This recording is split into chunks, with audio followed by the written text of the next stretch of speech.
Alright guys, welcome to yet another boss battle. These are easily my favorite videos to make, and today we have Brian, aka Bosh and Roll, lined up for yet another boss battle. And if you guys followed the last one, we played Vintage, he was on Oath, and I played 4 different decks, the 4 best decks in the format in my opinion. And he was playing Oath against the Field, against the Gauntlet, whatever you want to call it. But today we have flipped the script for Legacy.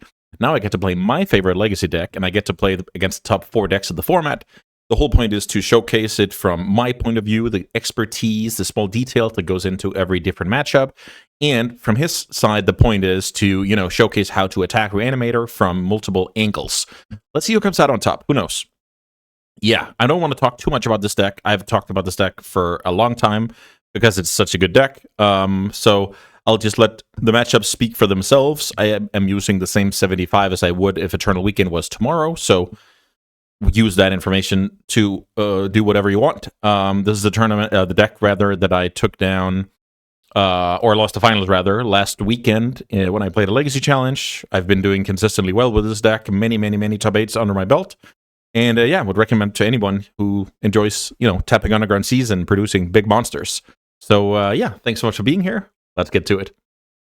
All right, guys, quick message here. If you want to have access to my deck guides, my strategy articles, whether you want to pitch me a sweet deck to play on the channel, whether you want to look into coaching or simply just want to say thank you for the content I put out, please check out my Patreon below and become a Baron today. Now, let's get back to the games.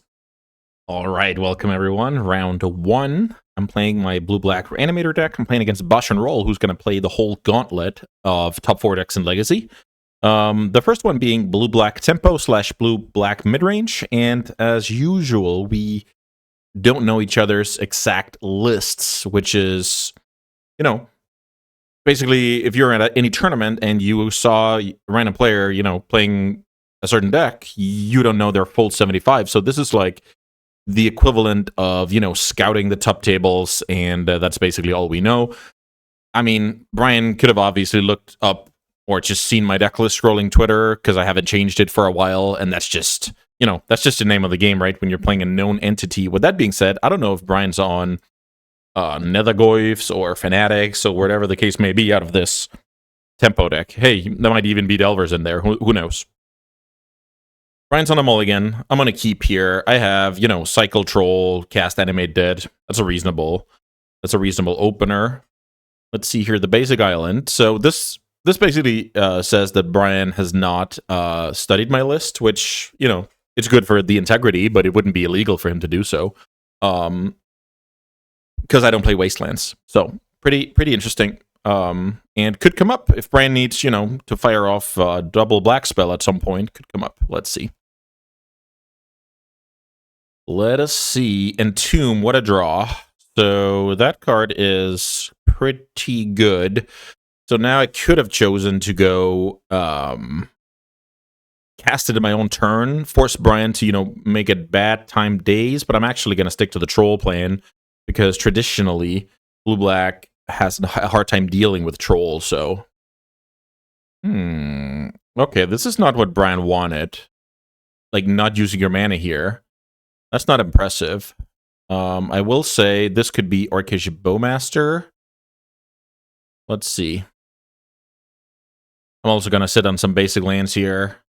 Put the troll to the graveyard. Ideally, I find something... Yeah, exactly that card. It's something like a Force of Will or Thoughtseize, which is quite useful right now. Yeah, let's cast a Thoughtseize, because then I'll also know if I can jam this Ponder. Okay, so... trying to make sense of this. Brian is not playing out Frog because he does not want his Force of Will to get dazed. This is actually a big one, because this really shows how much respect Brian has for this deck.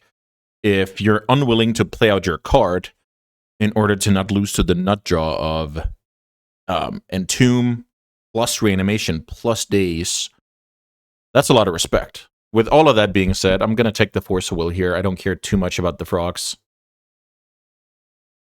So now I can go... Wait. Am I supposed to go Brainstorm here? Main phase Brainstorm. To then go Fanatic next turn? I probably am, right? Then I go Fanatic, bring back Troll. I build a big board. I will have to think about getting wasted next. Well, I guess I can pass with a fetch. So I'm not getting wasted there. Bran currently has 1 draw to stop my nonsense here. And if I get to Reanimate Archon, the game is just over. Maybe I can wait on the Fanatic, and I can look for Force of Will here to bury him. And Force of Will was found, so now I draw the Force of Will. I pass the turn, put a stop on my upkeep, and then I entomb. I guess Archon will be fine, killing the frog. And there's really no way out here for Brian. The game is just over. The whole point of digging for that force was, now I have his force covered. Archon, sure. Draw another force for good measure. Animate dead. On the Archon. And Brian has had 1 draw to basically beat that Archon.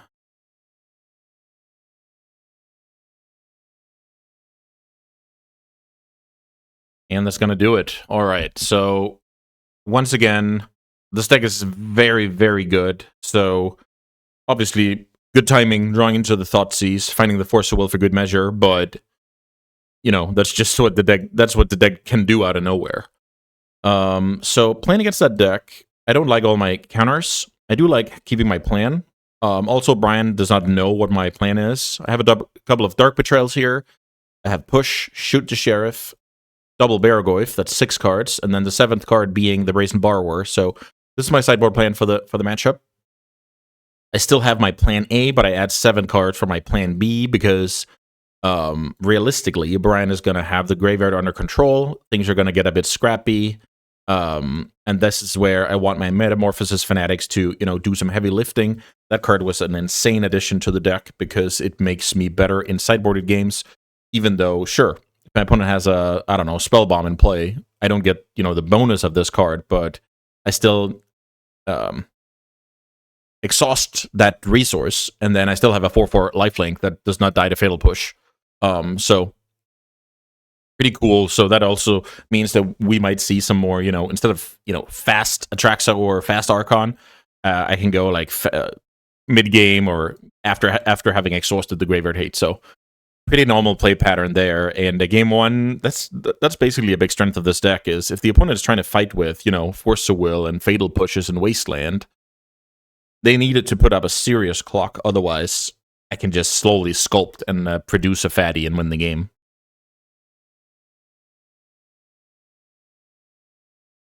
Let's see. Brand's upgrades. That deck usually runs like a couple of Nile Spell Bombs to the main deck, and then you add, you know, a bit more from the sideboard. Those could be Ghost Vacuums, those could be Pheramicobs, those could be Surgicals.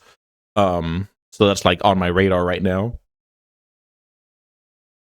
Unclear what Brian's plan is. So that's how Magic works, right? We don't know what the other player is going to do. Right now, Brian doesn't know if I'm taking out, you know, like all of my Entombs and my Fatties, and I'm trying to play 100% fair to bypass all the Graveyard Hate. So, in general, this is the advantage of being proactive, right? Brian had to mulligan a hand. I mean, maybe it was a Zero-lander, and it wasn't about the matchup. But let's say he was just scared of getting destroyed by the graveyard. Then your opponent will take a lot of mulligans. I mulligan a Zero-lander here, by the way. And this is a pretty easy keep. I get rid of Underground Sea, and then I play from basic lands. So, yeah, I don't need the 3rd land necessarily. So this is not the worst mulligan in the world, not the most punishing one. A lot of the time, you'll have to, you know, cross your fingers. You don't get Ghost Vacuum very strong here. You have to cross your fingers. You don't get Wastelanded, etc. Basic Island, not the best draw, not the worst. Yeah, let's go Swamp Thoughtseize and see what's up over there. The Ghost Vacuum is something that I don't have an answer to, aside from a couple of Brazens. So now it looks like we're in a fair fight. And Brian is ready for the fair fight. Once more, we're trying to make Wasteland a bad card. Fatal Push is a card that's going to kill a frog eventually. Children's Edict is a card that kills even the 4/4. Maybe we're supposed to take the cantrip and play for the incredibly long game. And kind of hope our card quality is better. We have some cantrips. Brian does not. With that being said, we need to win with, you know, normal creatures. So these cards are going to be good regardless. I'm going to take the ponder here, and this is going to be a long one. Having a good view on, you know, how is the game going to progress from here if I'm going to win this game is pretty important in Magic. If you're just, you know, playing your cards and the opponent is doing it with, you know, a plan, that can be a tough one. Let's see. Brazen Borrower, funnily enough. So there is some world where I can, you know, thread the needle a little bit here. So let's see. What happens if I go... I should probably go Ponder here. Could find another Thoughtseize that I would happily fire off. Another Borrower. I don't think these cards are very good, but I also don't think they're bad, because it is part of my opponent's plan here to draw either Tamia or Frog, and maybe it's nice to have an answer. So I guess I'll try like this. I'm drawing Brazen, and then I want to shuffle my deck for Surveil before getting to the next land. I think, at least. Maybe that's not true with the Wasteland looming over there. So maybe I just like all the cards. Who knows? I'm not going to respect Days here. Let's see what this is. Could be good old Baragoyf, but most likely it's a Psychic Frog. Yep, Psychic Frog. So my opponent has 2 removal spells and 1 unknown in hand. Also, worth noting is, if my opponent Wastelands, they are further away from going Ghost Vacuum. So let's see. I'm drawing another Brazen, which is not amazing at all. Yeah, I want to go Fatal Push here. I actually want to go use my cantrips. Brian did not find a Daze in the meantime. Another Brazen. Then I can cast the Brainstorm. And here's the Entomb. So now I actually have a plan lined up, except Brian has Sheoldred's Edict in hand. But I think getting an Atraxa trigger off would be pretty darn awesome. So Animate Dead is not a card I want. And maybe the land? So let's see. No, not the land. Actually has to be the second Borrower, because I want to, you know, if I get wasted on the end step after having bounced the Vacuum, I actually want, you know, an additional land. So let's put those cards back. Let's play Blue to Delta and pass the turn, and then I'm trying to set up, yeah, one Atraxa trigger, drawing 4 or 5 cards, then that card gets killed by, you know, Sheoldred's Edict, but that's kind of how it goes. Ghost Vacuum, building stronger by the second. Bosch passing the turn here, and that is exactly, with the untapped Wasteland, why I need the excess land in hand here for my plan. I will get Dazed here, which is unfortunate, but I think it's worth it. If I had had another land that wasn't a Shuffler, that would be better, because now I actually shuffled away my my second Brazen, making me, you know, more susceptible to, if I get Dazed here, this plan looks incredibly silly, but I think it's worth it. I'm currently not winning the plan B. Very good play here by Brian, and a risk I knew I was taking. Now Brian also knows that that was important to me. Pretty punishing. I like the play. Didn't work out. That's how it goes. So now I can go get a Surveil land, but I'm still playing against the 2 removal spells, and I just shuffled away, you know, actual cards.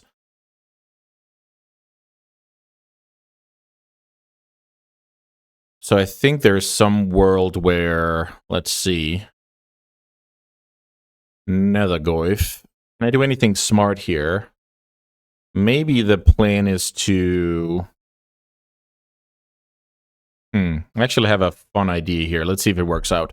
If I entomb Atraxa and I cast Reanimate on the frog, what is Brian going to do? Probably let me have the frog. But that frog just dies to removal. I guess it doesn't accomplish that much. And I'm getting wasted here if I go for it.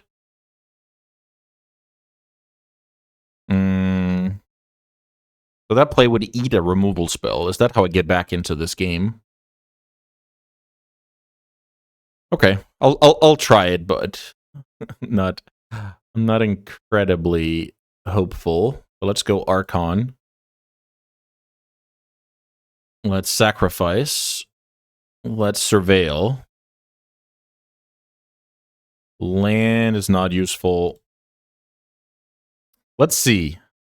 We get wasted here. That's, you know, to be expected. I draw that card. So now I have to make Brian believe that my hand is exactly an reanimation, and a land, which is tough. The reason why it's tough is I just binned a land off of my surveil. So Brian can actually put together that this is not my hand. This is, you know, this is not believable. Let's see if Brian is willing to take that risk. Brian is not willing to lose the game on the spot.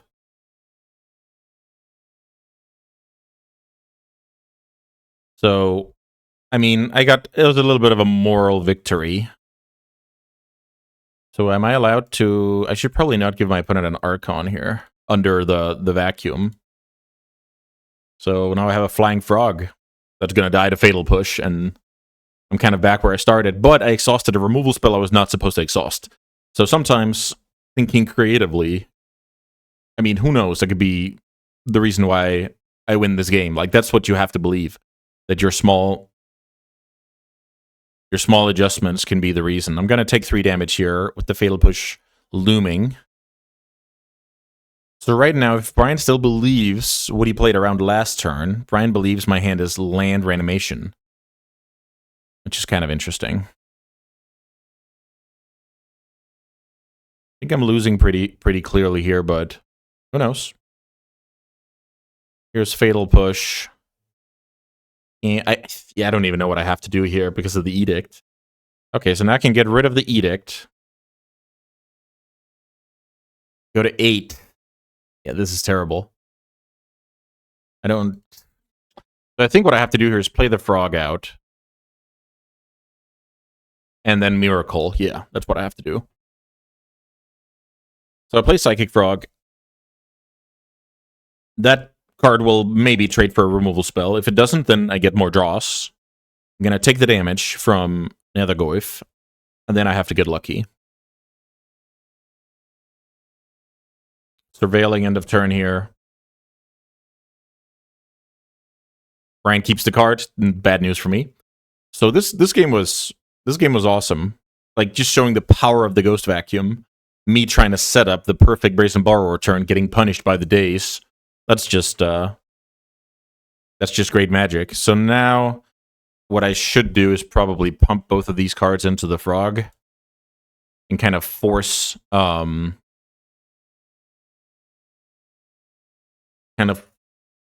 Edict, and then I have to Miracle the creature. Is there any smart thing I can do with my graveyard? I don't think there is. I think Brian has sorcery, instant, land, creature covered anyway. Taking the damage down to 6. And now I have to Miracle. If I Miracle here, I can stabilize. Which is the reason why I like this play. This is actually giving myself a chance. And Brian has to do this. So let's Miracle, baby. That's not a Miracle. So now I have to Miracle twice in a row, I believe.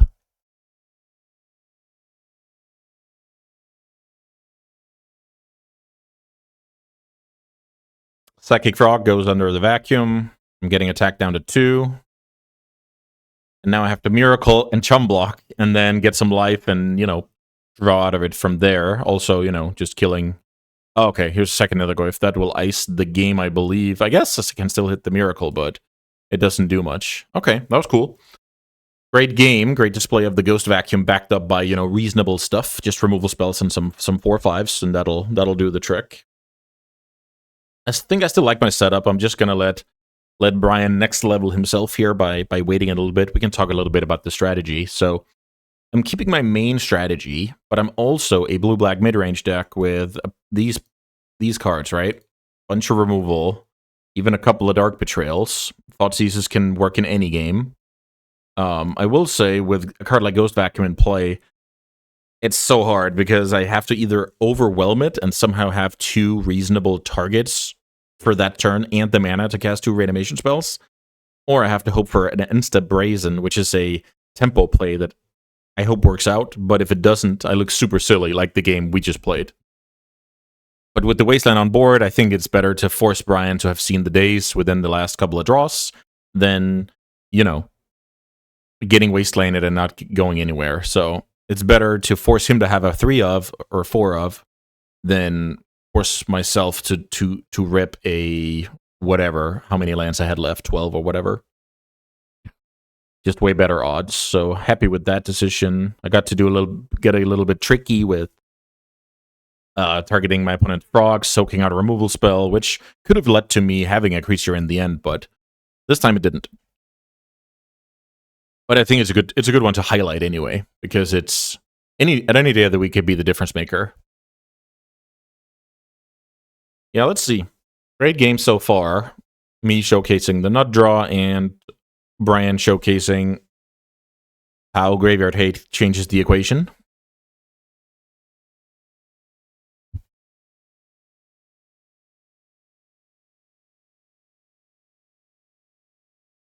I don't imagine Brian will change much here. There could be something about days, especially now that I just ran into days. There's something about the, what would you call that? The emotional side of the game. Oh, I don't want to get dazed again.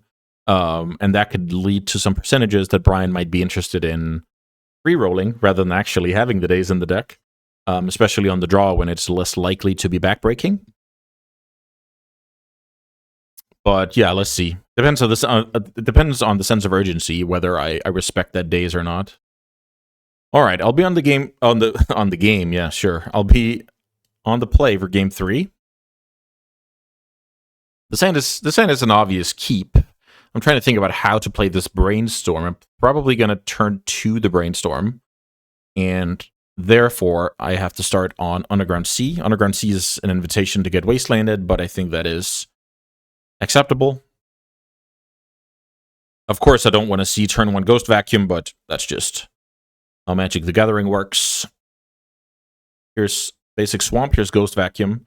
So with me having 0 answers to it and the intention to brainstorm on my own turn, what do I do here? I think with a card like Ghost Vacuum, it can be important to get on the battlefield, so I feel like I should respond here because I want to look for turn 2 Frog and also represent having days in my deck. So a little bit of both here.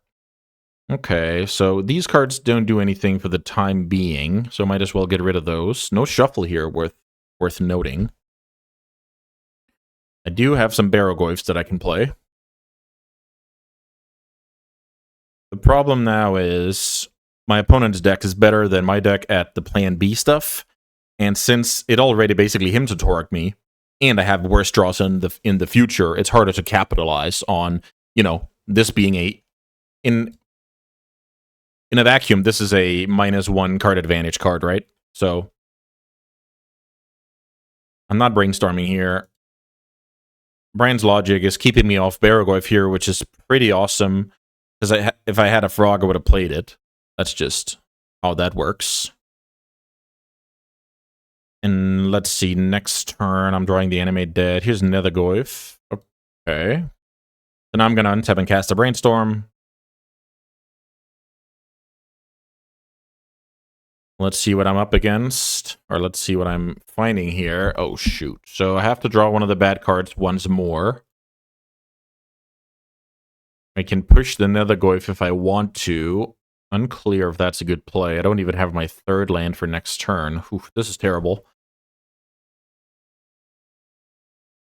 This is terrible. Wasteland doing a lot of work here. Otherwise, I can slam some Barrogoyfs that are, you know, reasonably hard to deal with between needing Revolt for a push. Ooh, this is crazy. All right. That I was close to writing GG's there, but I guess we play it out.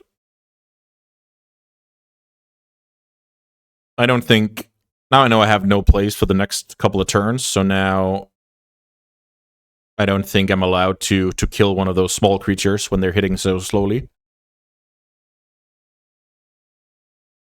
So I guess the enemy dead is coming. That's another dead draw. Right now, I'm just hoping my opponent's creatures stay, you know, below Curd Ape.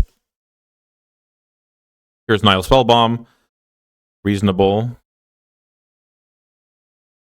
So my opponent's hand was mono black Wasteland, Curd Apes, and Graveyard Hate, and that will beat this deck a lot of the time. Now I think I'm discarding Brazen. It doesn't block. It doesn't get rid of anything. But maybe that's just bad logic, and I should discard one reanimation spell, because I'm never going to get rid of those. Yeah, I mean, in a game where I stabilize miraculously down the road, Brazen is actually a 3/1 flyer, so that was a bad play. I mean, I have useless reanimation here, so. My opponent is now willing to grow the Nethergoyf. Maybe I just kill one now. I think that's the play.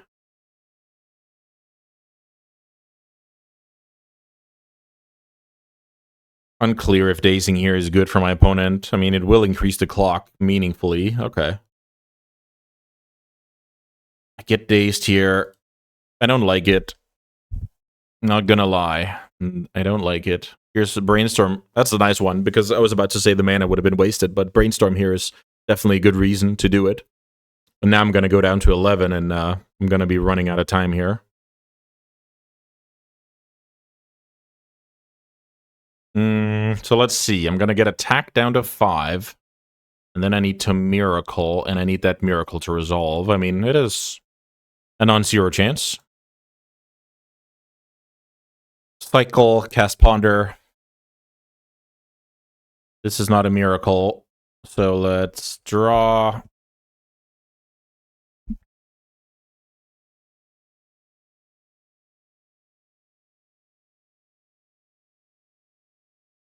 The Ghost Vacuum doing its job here. Brian knows I don't have any mana-efficient way to get rid of that and overwhelm him out of the graveyard. That's why the play of cycling Nile Spellbomb to grow the Goyfs, which is so good, because it shortens the clock so much.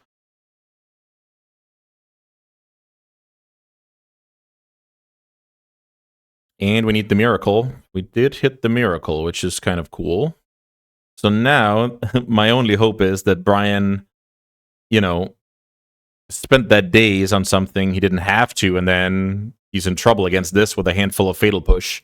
That's more or less my only chance here.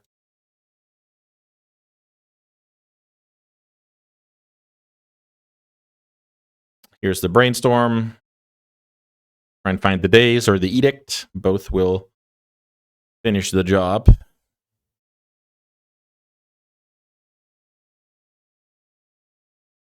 No such luck.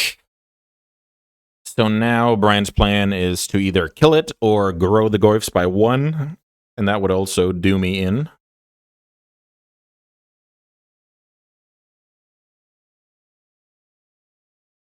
Here's Ponder, so I don't think Brian has the answer right away. Oh, that's the sorcery. Okay, yeah.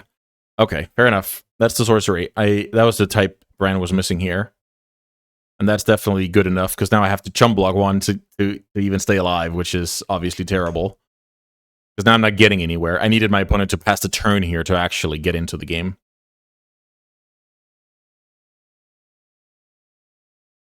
So now, the hand I was talking about earlier, a handful of Fatal Pushes, now that is actually beating me, so.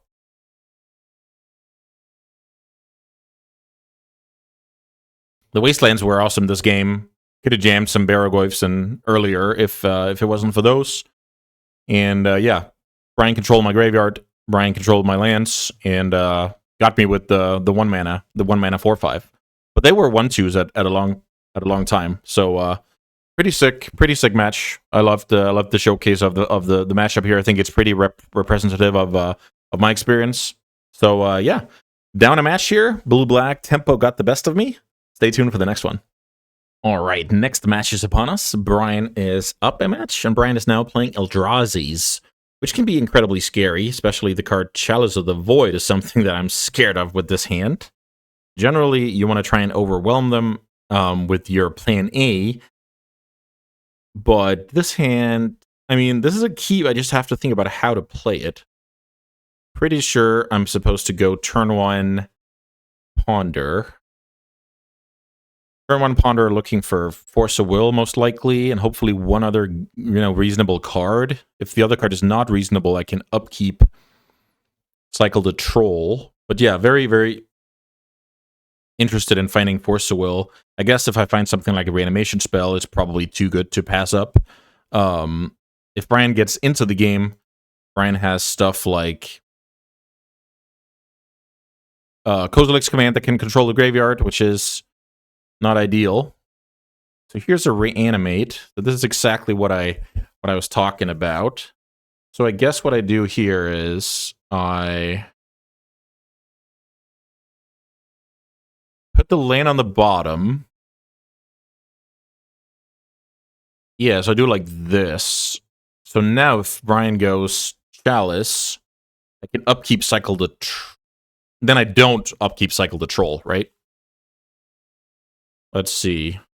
I guess I'm not going to upkeep cycle the Troll either way, I believe.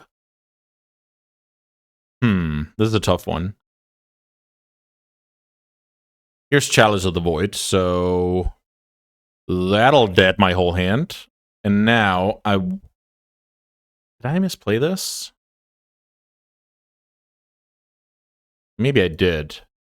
If I was hedging for that, I think I was supposed to have land, Frog, and then Reanimate as the last card.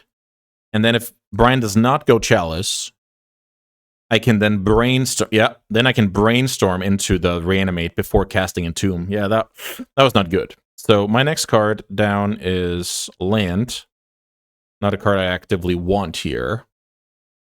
Or is it? No, I don't think it is. That was bad. Yeah, I should have nailed that one. That was not a good play. Just trying to cement it in my brain here. If Chalice is a concern, I stack them Land, Frog, Reanimate. So I draw, one of them, then I draw the other one. Then I have Reanimate as my top card. Then I can cast Brainstorm off this to find the Reanimate, play out the Verdant, shuffle, Entomb, if I have access to the ones. But if I don't have access to the ones, I shuffle away the Reanimate, and then I play a Frog out on curve. Yeah, too hard. So I guess it doesn't matter because I'm cycling a Troll. Some high-level stuff here. I wish I got those right. It's so hard to play on camera. It's incredible. Darn. Okay, I'll have to come back stronger here. The problem is the window is probably closing for coming back stronger. Because this is the difference. Just imagine I have a Frog in play right now. Then I can actually, enact some kind of plan B, fly over, draw cards, discard bad cards. This is the... If my opponent plays Thought-Knot Seer or whatever, put everything into the Frog and, keep trucking.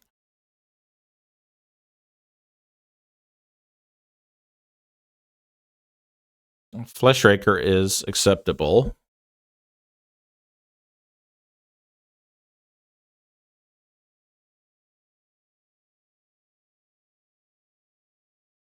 That was such a cool ponder because because of the brainstorm, I had access to all three.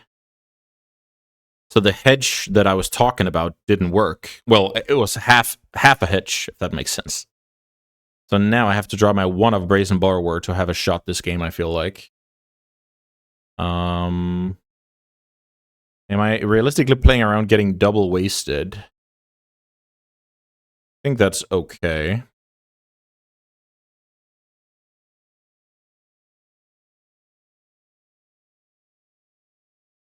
So the difference is I would have now started attacking with Frog.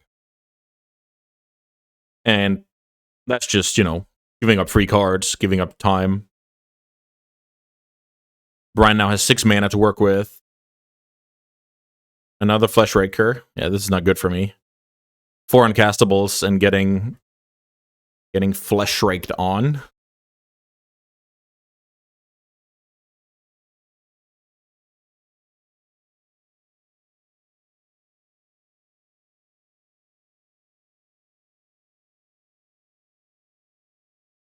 Let's see. Another chalice for 1. So Brian is basically saying, I'm forcing you to natural draw, a big creature, and natural draw Animate Dead exactly. Or I guess, Miracle.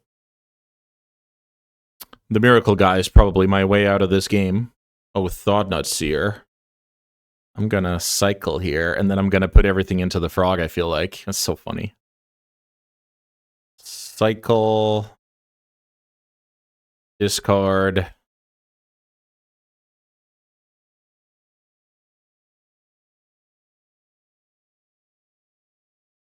Have a look at my hand.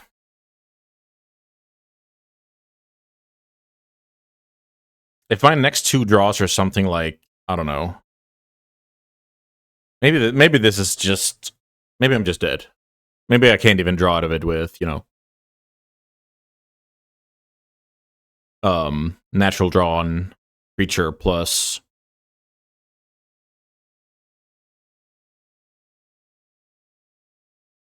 plus Animate Dead. So now I'm at 2 life. I now have to Miracle... Okay, I'm just dead. Okay. Fair enough. Fair enough. I see. Nice little turn 3 kill here. Oof. That hurts a lot. The chalice and the turn 3 kill. That is really gonna humble me. I'm not gonna forget about that anytime soon. I like those cards. So let's see. Do I like Barrogoyf? I think I do. Which cards is it that I don't like against that deck? Thoughtseize on the play. I mean, Thoughtseize can be fine, but I think I'm supposed to cut them here. I like cutting a couple of Ponders. I don't think that's any crazy stuff. Brazen. Does Brian play Leyline or not? It's been a bit either one or the other these days. Leylines or Fairy Macabres. Trying to figure out what to do here. I feel like I want all of these cards. I'm not gonna play around Leyline here, I feel like. I can get rid of these cards, then I have to cut one more. Animate Dead or Fanatic, maybe? Let's see. Maybe the dazes are just not that great, and I can actually have the borrowers. Maybe that's fine. I'll try this. I'm often shaving a little bit of Ponders against decks like this. But maybe shaving 2 is too much. Maybe I'm supposed to only shave 1. Yeah, I think I can do that. But it's tough because how much am I preparing for getting, hate shoved in my face, and how much am I preparing for executing my plan A? I think it's quite tough. Unclear if those Force of Wills are any good. Consigns are awesome. The Brazens are not very good, but I mean, they pitch to Force of Will and they can bounce the Leyline, I guess. Thoughtseize is a card I maybe should have had in my deck. I'm actually not quite sure here. Not entirely sure. If Brian starts with a Leyline, things are going to get complicated. And I guess now I don't even have Thoughtseize to snag the Fairy Macabre. Yeah, I guess I kind of lost track of the matchup there during sideboarding. All right, we have to mulligan a Zero-lander. And we're keeping turn 2 Frog. Currently no protection. So I get rid of a land, I surveil. Maybe I get rid of a Troll. The Troll is good if I Miracle later. I really want to draw a blue card for my next turn. That means I'm not cycling Troll there. If I draw a Harbinger on time, I want my 3 lands to, be untapped. I'll get rid of the Troll for some of those reasons combined. Flooded Strand passed. This turn, this game, at least I know I can cast a couple of spells, right? Ancient Tomb pass. Okay.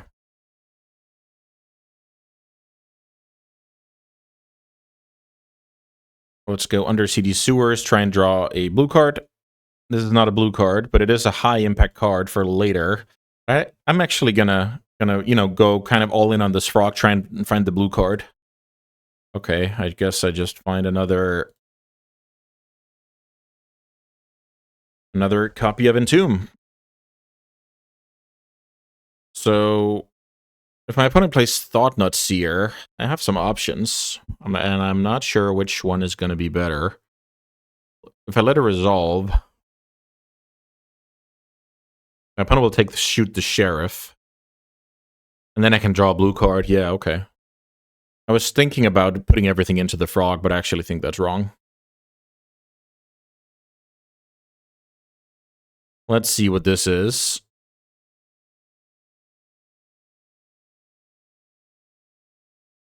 Kozilek's Command, killing the frog, is really annoying. This is where I would have loved to force a will. Because my opponent's ahead on cards, not only because I mulligan, but also because their land's tapped for 2. So this is also why, Modern Tron traditionally could mulligan with no problem. Fatal Push is not what I wanted to see. Fatal Push is pretty situational. Killing a card like Thought-Knot Seer is quite good, and that's like the best scenario for that card right now. Let's see if I'm lucky. I have to get lucky to win this game. Also, funnily enough, me binning the Entomb is basically saying I have another, except I didn't, but I drew another. So it's also going to tip Brian off here. So I can't even expect to go, Entomb and spike the Reanimation, because Brian is going to be on top of that with Kozilek's Command, or whatever the case may be. This looks like a Micah spawn going for a land. I don't have Consign, so the trigger resolves. That is not a very good target for Fatal Push. Wonder what kind of land Brian is looking to get here. Getting a Wasteland here is pretty cool, because it stops me from... Oh, okay. Brian is using it as a mana source. Fair enough. Chalice of the Void. So now I think I Fatal Push and Entomb. I mean, I don't have much choice. So I go for this land because I play Harbinger. Kill that guy. Play Entomb. Let's go for Archon. And then the challenge resolves. I'm getting Wasteland the next turn. Miracle? Don't hit the Miracle. I actually kind of want to get wasted here, so I don't play the land out. It's like a tiny play that's good to have up your sleeve in a more, closer game that can be, an actual meaningful choice. I don't think there's any way I can win this game. I think it's just impossible. Brian's hand needs to be so incredibly bad. That card is dead. Here's another Wasteland. So I get double wasted here, which is acceptable, given my situation. The only punishment here would be miracling the Fanatic here. That would actually also be quite funny. And here comes a 2/2. I mean, those are beatable cards, but I need an Archon in order for them to be beatable. The Miracle would be comedy. No Miracle, but the 3-drop, so pretty nice looking Wastelands over there. Am I supposed to... Yeah, I was probably supposed to kill that before Brian got a main phase. Okay, so I get another chance. I should have done that right away. That was a bad play on my part. I need to play a little better if I plan to take a match off of Brian today. I can't, sleep at the wheel, play poorly with my ponders, bad timing with the removal spells, etc. That's not how you win. And now I even get punished with a big command here. Yeah, that was not something to be proud of. So that's definitely something you should take note of. When your opponent tapped out and the Flesh Raker is, representing a lot of damage, don't let them untap to Kozilek's command. That's just unnecessary. Just kill it. Move along. Fetch the basic, play around Wasteland. Hope to draw land and get it back into the game with a Baragoyf.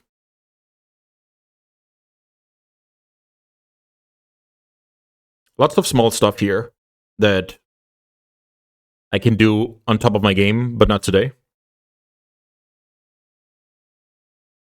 So here I just voluntarily took a bunch of damage.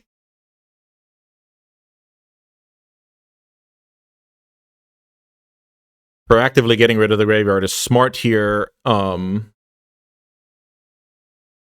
Okay, so I guess Brian didn't go for that. So I guess we're still somewhat live. Didn't go for a bunch of damage, so I actually have some time to, draw land or spike Miracle. So sadly, I have to play that card out. It now dies to Dismember, which is a card Brian could easily have at this stage of the game. I didn't manage to pair the blue card here and actually craft a game plan. And then it's going to be tough when your opponent can just jam whatever they want, and I don't put any pressure. It's going to be very tough because that deck has so many high impact cards. So here it looks like I'm losing my land, and I'm getting crushed here by Mycospawn.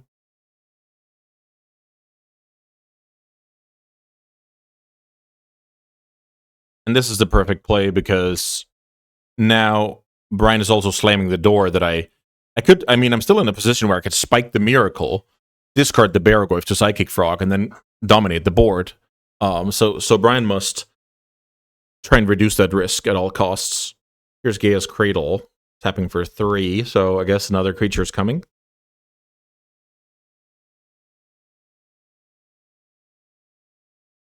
Or the One Ring, also a good card.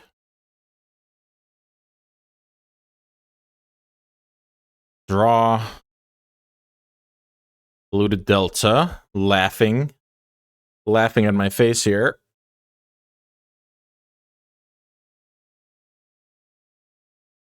All of my, stuff came just a little bit too late. And when it comes to the blue card, a lot too late. and it's very possible Brian could even had, Farah Macabre in the hand the whole time. That's not at all unrealistic. Here's Glaring Fleshraker, which is a great card at closing out the game in these situations where you're drawing a lot with the One Ring. Also worth noting, if Brian can find the 4th Wasteland, he can proactively Wasteland my Delta. I sacrifice it, and then I get Wastelanded again, but I guess that's not going to happen now. That's always, you always know you're in the driver's seat when you can kind of do that.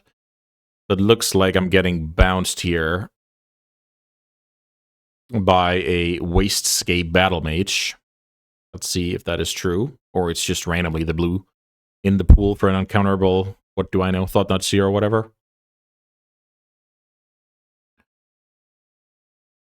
Is this a kicked Mycospawn? That would for sure prompt the concession. That one bouncing the frog. Yeah. And then I have to fetch to recast it. Yeah, that's gonna be good games. I've seen enough here.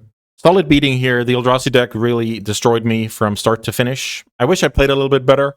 I wouldn't have won this match anyway, but I wish I played a little better. That's always what you should strive for any day of the week. If a match is close, and then if you played well, that'll give you the win. If the match is not close, sometimes you can play however well you want, and you're not going to get there. So that's just how Magic works. All right, down 2-0. Let's see what the next matchup will bring us. All right, match 3, which puts me on the draw against Mono Red Prison, which is very scary. This hand is very polarized. Either I get to cast Entomb, cast Animate Dead, and win the game, or I just get destroyed. Do I get destroyed by anything else than Blood Moon? I guess some blazing fast draw can also get me, but yeah, I'm going to keep and hope for the best.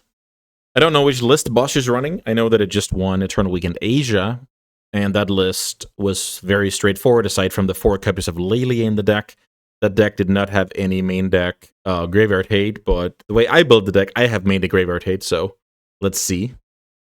Oh, we get Blood Moon turn 1. That's a big problem. I do play 4 Trolls and a single Swamp, so that's going to be what I want to draw. So I'm never going to remove the Blood Moon unless I go... I guess it doesn't really matter which land I go then. So I have to draw a 5 of in my deck before I die. My opponent now has 2 mana. 3, okay, yeah, this is bad for me. Because I needed my opponent to also slow down here, so I actually had time. Lelia flipping the One Ring.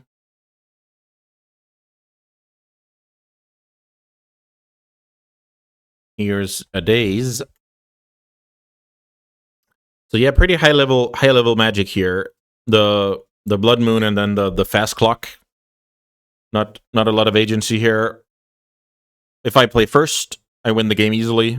Sometimes that's the case in Magic, where being on the play is the difference between winning and losing. That's just a feature of the game.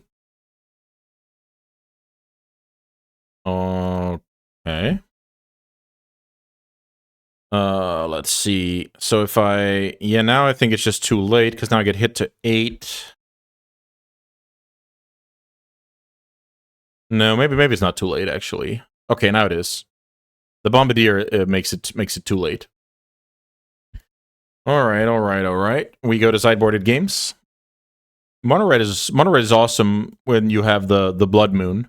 My biggest issue with it is that on the draw it doesn't do anything in that situation. So it's like it's a win the game or do nothing card in this context, which is obviously this is not the matchup for it. I'm just talking about in the matchup in general. It's not reliable as a you know, a good card against blue-black because of the 4 Trolls. That's just so annoying. 4 Trolls can kind of flip that script. So let's see. I want to get rid of a couple of Ponders. I want to get rid of Thoughtseize. I think it's better to do something else turn 1. I want to bring in Negation because of Moon and Hate. I want to bring in Consign. I want Shoot the Sheriff, and I want Barrogoyfs. Unclear about... I think Daze is not my favorite card here either. So what if I get rid of those? Then I can fit 2 more cards. Maybe that's just, you know, Brazen and Fatal Push. I think this is reasonable. Then I still have my Fanatics in case the grave is shut down. I have some more 0-mana counters. And I still have my 1-2 punch nut draws with some Barrogoyfs for good measure, because sometimes the deck just doesn't do a whole lot, and then it's just good enough to have like a 4-5 lifelinker. Also, there's a little bit of blowout material if I get to, you know, counter something like Lelia or Pyrogoyf. I can reanimate out of my opponent's graveyard, but I'm not leaning too much into that plan with cutting Thoughtseizes.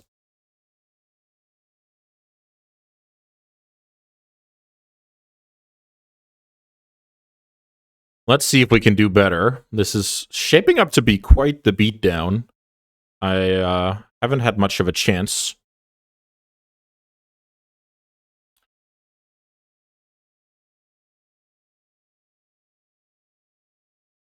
So funnily enough, when I play Mono Red Prison, I play 6 moons and I bring all of them out against blue black. But obviously I've also won with, you know, turn 1 Blood Moon. That's just, it's a high variance card for sure, because imagine you draw it later, or the opponent gets to, in my case here, fetch a basic swamp. Then it's just stone brick card. All right, let's play first. See what we have going on here. So funnily enough, we have kind of seen this hand before. And Blood Moon is live against this hand, which is not very funny for me. The backup plan, if my opponent goes Ghost Vacuum, which is the main sideboard card for that deck, then I have Psychic Frog, but they're playing, you know, a ton of a ton of blast these days. That's why the deck moved away from Chalice over to Vexing Bauble. Let's see. Okay, so it looks like I'm supposed to go for it here. So let's see. A card like Archon, is that even beatable for that deck? I mean, in theory, Atraxa can get blasted. I don't know. I'm actually not sure what to take here. So I guess let's animate the Archon and see if Bosch has remembered his Fairy Macabre at home. He didn't. I draw another Entomb. I think I'm supposed to play this out because if my opponent plays a 3-drop, I want access to Revolt. There's some combination of, you know, Fury, etc. that can do work here. Let's see what this is. Dead and Gone. Okay, that's a good one. So, return that card to my hand is fine. I actually didn't think about that one as a sideboard card. So that definitely makes Atraxa way better than Archon. So yeah, let's allow for that to happen. I'm actually going to stay on the Flooded Strand. And then I'm just going to play a Frog out. Pretty good draw. So now... Oh! Yeah, I shouldn't be allowed to play Magic. I could have built an Atraxa here, but I decided to play Psychic Frog out instead. I deserve my opponent to play Ghost Vacuum here and win the game. This is not high-level Magic. I'm sorry for that. Here's Pyroblast, which is kind of what we knew the Bosch had based on how he played this out. Yeah, let's just discard the Archon as the only card. Am I gonna get ghosted now? That would be the exact punishment that makes sense to play Ghost Vacuum out now. Okay, Fable of the Mirrorbreaker is not a Ghost Vacuum. So let's see if I've learned from my mistakes.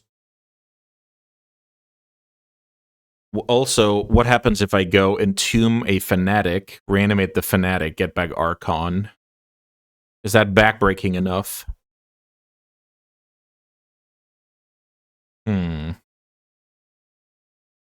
Maybe I should just Entomb Atraxa instead of messing around.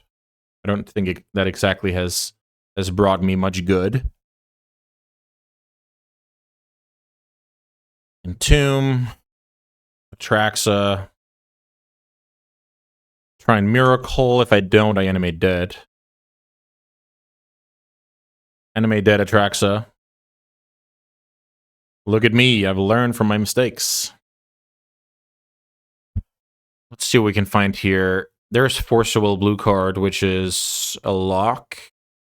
I also have a Reanimate here, and yeah, nothing matters. Wow, that was really not a good... That was really not a good showing.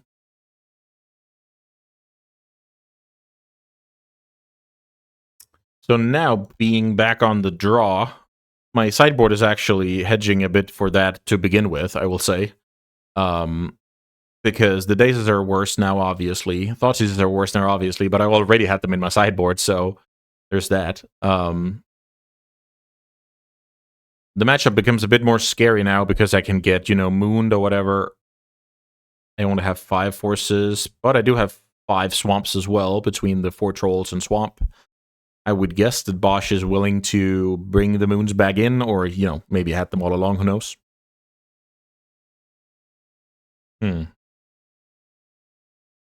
All right. Let's run it here. I didn't I wasn't supposed to win that game. Depending on how you look at it, you know. I just played so poorly. I didn't think about the bounce spell. Didn't produce an attraction when I could twice. One anyway, so Not my favorite showing. Okay, so this hand is a keep. It's actually very possible I'm supposed to bin the reanimate and basically say, I'm gonna present, frog, Baragoyf this game, and that's gonna be my game plan, and not the graveyard. How does that sound? Is that crazy? To say, I don't think you're keeping a 7 without a Ghost Vacuum this time? What do I get punished? So I lose some upside in case the hand is just Blood Moon. If the hand is just Blood Moon, I can produce a troll down the line. Is Baragoyf terrible against Ghost Vacuum? That's also something I have to ask myself, because this hand does not necessarily put a million cards in the graveyard. I think I've actually talked myself into getting rid of the Baragoyf, which is Ghost Vacuum just takes out a card each turn. I think that could keep the Baragoyf to like a bad size. Unclear if that's correct. Very, very tough situation. Chrome Mox resolves. This has Blood Moon or okay, turn 1 Lelia. That's interesting. That's definitely a good play against my hand. Here's Pyroblast. Definitely a good play against my hand. So now, what can I do? I can go either... I feel like I should just ponder here. That's just the better play, right? Because I can, reanimate Troll anyway. This way. Huh. So this, if I put the Fanatic on the bottom, I'm miracling a Fanatic in 2 turns. So let's see, how does that work? I don't think it works very well because I would want to get back that Troll, but I can't. I think this is a shuffle. Let's see. Draw Consign, draw land. Next turn. Play land. Play Frog. Okay, maybe this curves out. If I resolve the Frog. Okay, I'm actually willing to do that. So let's do like this. Worth noting is this does not work against Blood Moon, which is annoying. It does not work against Psychic Frog getting counter on the stack either. I don't know. I don't know if this is strong. My opponent is putting on a lot of pressure. Pyrogoyf. Pyrogoyf is not necessarily a scary card right now, but it will be eventually. Looks like the Pyrogoyf is getting cast. Dealing me 2 damage, sure. So this bodes well when it comes to actually resolving the Frog and not getting countered.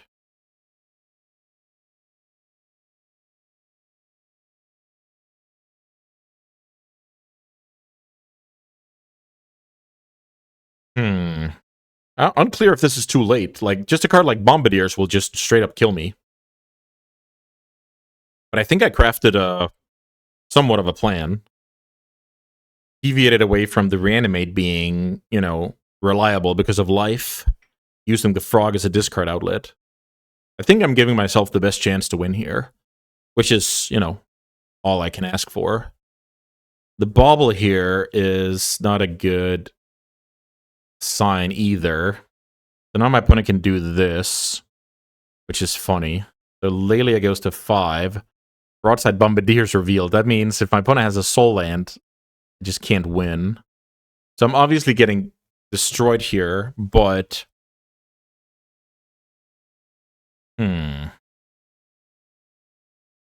Should I block the Lelia and save 5 damage while I can?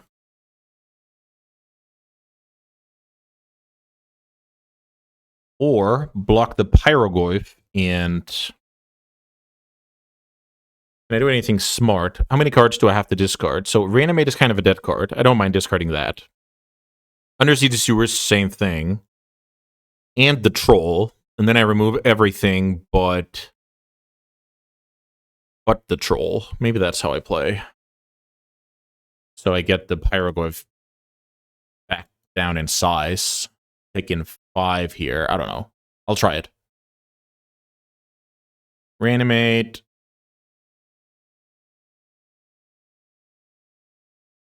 And I guess if I discard the land, I don't have to grow further, because only land and sorceries are in the graveyard. I just assume my creatures are going to get killed here, but let's see.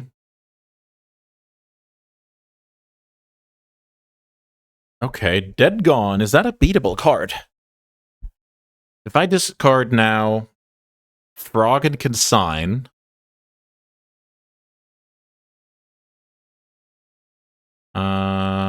yes, this works.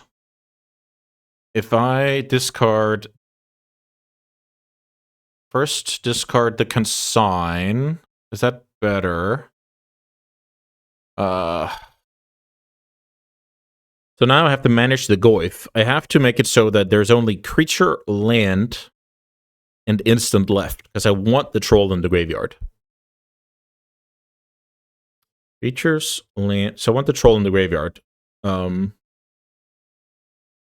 So I'm about to take 3, so I need to discard how many? Is it all 3? Let's see, discard Troll.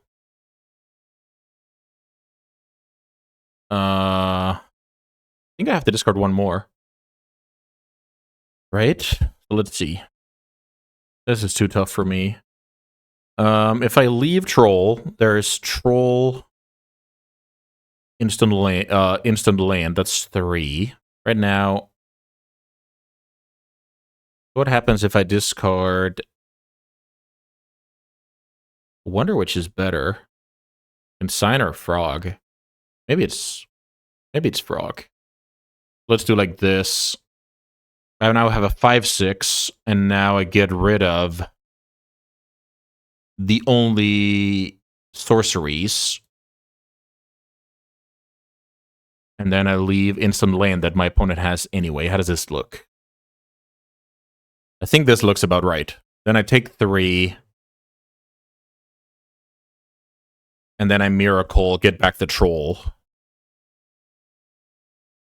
So now I have some kind of game plan going on.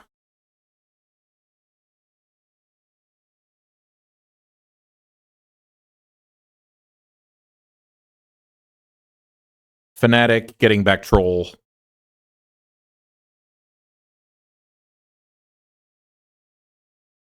And now the Lavinia will go to a 6/6, but I think that's acceptable. Let's attack with Psychic Frog.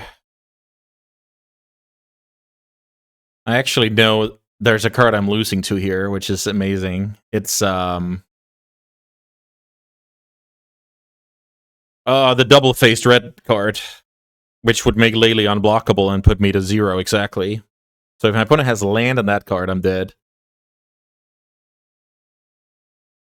If my opponent does not have those cards, I like my situation.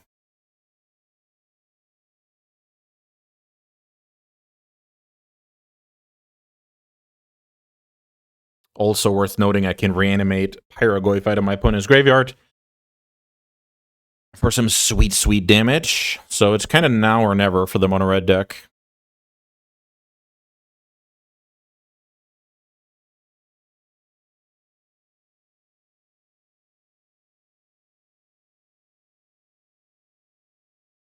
I don't think Bosch has land, Sundering, whatever it's called. Then this would be easy.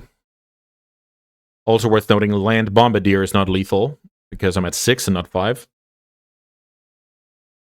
My opponent attacks with Lelia, I'm going to block with my Troll, trading off, getting 6 life. And then we could be looking at something like the One Ring as the out.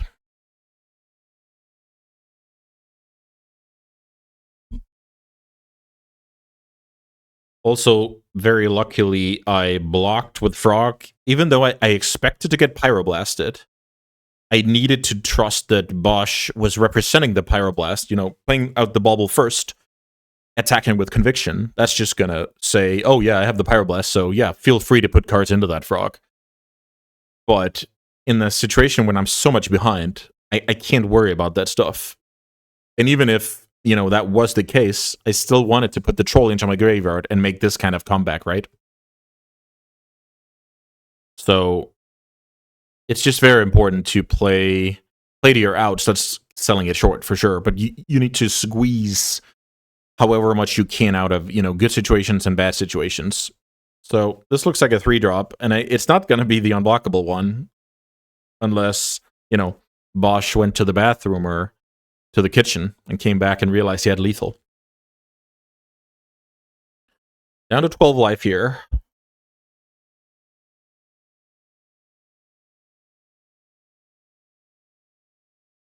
Here's Broadside Bombardier.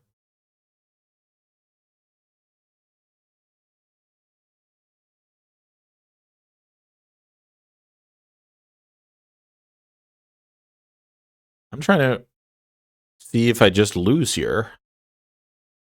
I think I lose, right? Because I'm not getting any life. Wow. So if I thought about that, I'm dead here, right?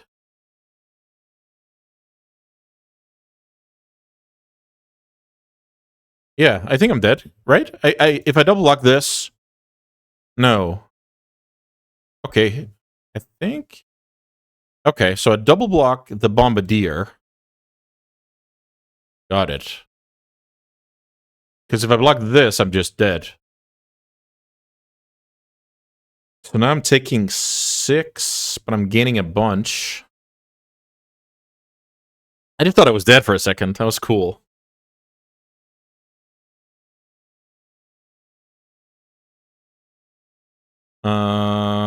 Oh, I am dead because he's shooting his own creature. Amazing. Got it. Got it. Awesome play. So I'm exactly dead here. All right. That was interesting. So if I have Bombardier on my radar, I can stay back with Frog. And that's actually the play here. I don't think I need to close out my opponent here. I think I just need to make sure I get one hit in with these guys. So very, very cool. And yeah, the win was right there for the taking, but I didn't see it. Pretty awesome. That's how Magic should be. All right, that means I'm down 3-0, and we have one match coming up. All right, match 4. It's currently not going very well. I'm not playing well. I'm getting destroyed. But let's try and have high spirits going into the last one. This is the mirror match. I'll be on the play. And yeah, like this hand. Gonna Thoughtseize turn 1. I'm gonna cast a frog. I can either pick apart my opponent's, you know, plan A. I can clear the way for my frog. Or, you know, get to play Magic in some way. I'm gonna play around Wasteland because it's unlikely to be relevant. You know, if I go turn 1 Swamp, this hand is very unlikely to need double blue before I actually have double blue available in that case, so that's a good reason to do it. Fetch Swamp. My opponent took a single mulligan. Let's Thoughtseize and see what's going on over there.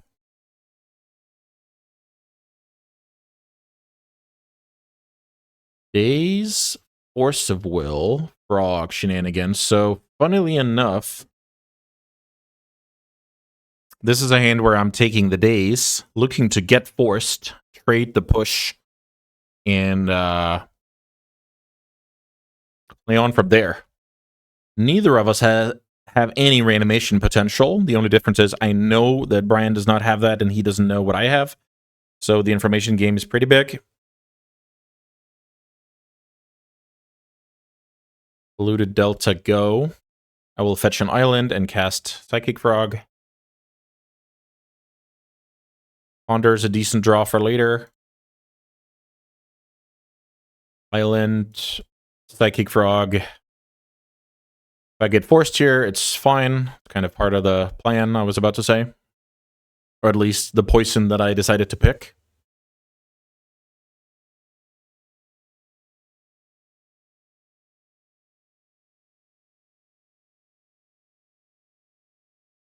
So now Brian could be looking at a classic play of, should I pitch the Brainstorm or should I cast the Brainstorm, looking for, you know, better/worse things to pitch to my Force of Will. Also, maybe a new game plan reveals itself here. Let's say Brian finds something like Entomb Reanimate, then all of a sudden this frog is not that important. I'm basically hoping to get forced, and then I'm hoping to Fatal Push Brian's frog. That would put me ahead on cards the most. Force pitch Atraxa with Brainstorm gone. Okay.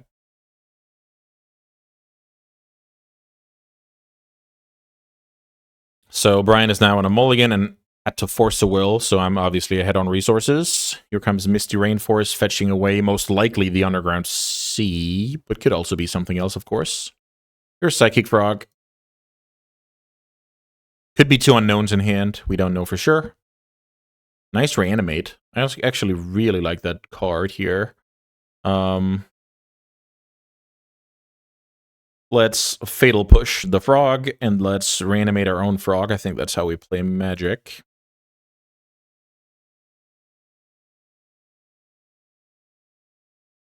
And then Ponder because of the Risk of Days. Wow, these cards are insane. So...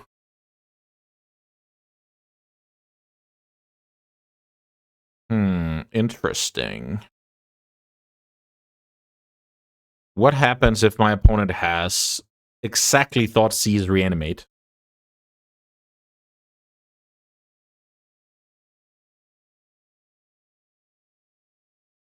Thoughtseize Reanimate, or Thoughtseize Animate Dead. Am I supposed to hedge for that? Problem is, I'm never getting the Archon into the graveyard if this just dies to Fatal Push. So I think I have to play like this, but it's an... Oh! I'm not playing my best Magic today. I feel like I've been doing stupid mistakes every round. So now, I could have used this one as my hedge. And having the Archon as the 3rd card. Milling that card over is just awesome. Because it's like free rolling a card in hand. Okay, so it looks like I'm getting pushed. Yeah, I'm ready. I'm ready for my punishment. Okay, I didn't get punished, which is... I don't deserve that. And now I've even forgotten what the next card is. Which is a problem. I think it was bad. Yeah, it was a bad one. So, bin the Force of Will. Reanimate the Archon. Eat my opponent's last card. And then it's going to be a tough one. Unless that card is exactly Entomb, then there's actually a chance.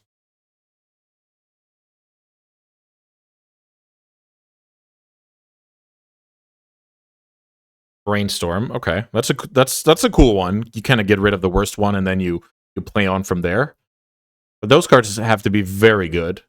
With that said, I'm very scared if Brian plays on here. That means there's a Brazen Burrower or Entomb Reanimation, both of which I'm terrified of here.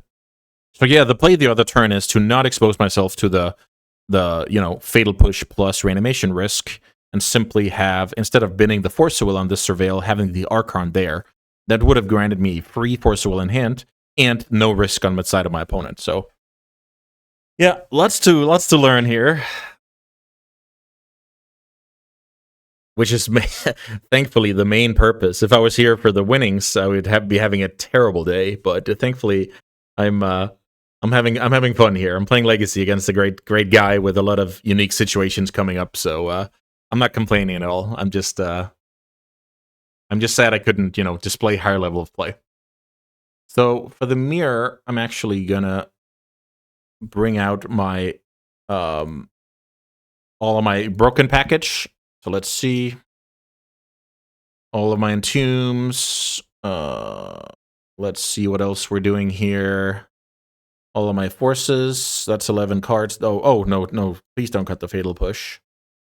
I like this. I'm basically saying this is going to be a mid-range slugfest. There is a world where, let's say my sideboard plan was slightly less focused. I could keep, like, I don't know, Archon, 2 Entombs, bring in a Coffin Purge, something along those lines. But for now, I like this plan a lot. I have all of my removal, all my mid-range guys, and still the black reanimation spells being good in attrition games where stuff get dazed, stuff get pushed, etc.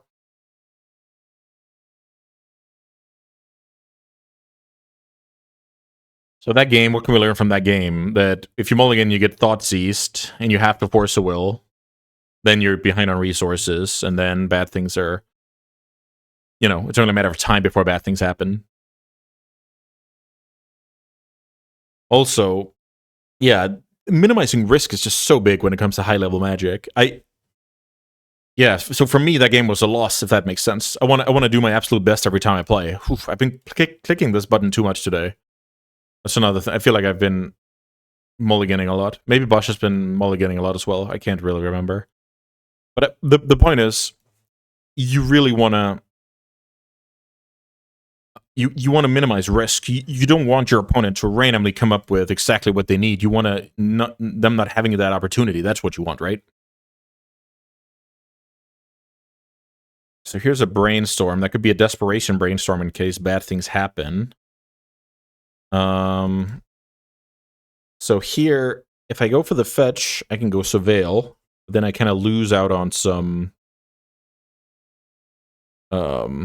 brainstorm value. You can argue the troll is the brainstorm value. You can also argue that if I plan to cycle the troll turn 1, I shouldn't waste a fetch on it. What happens if my opponent goes main phase Wasteland, then reanimate my troll if I cycle in response? I don't think I'm really interested in that. There's also the sense of urgency of my opponent could just slam a frog on me. Yeah, it's tough. Wasteland Reanimate is definitely my biggest fear right now because I don't think it's reasonable to not cycle that troll. I think that's simply giving up too much equity. But here's Entomb. It looks like Brian is trying to take advantage of the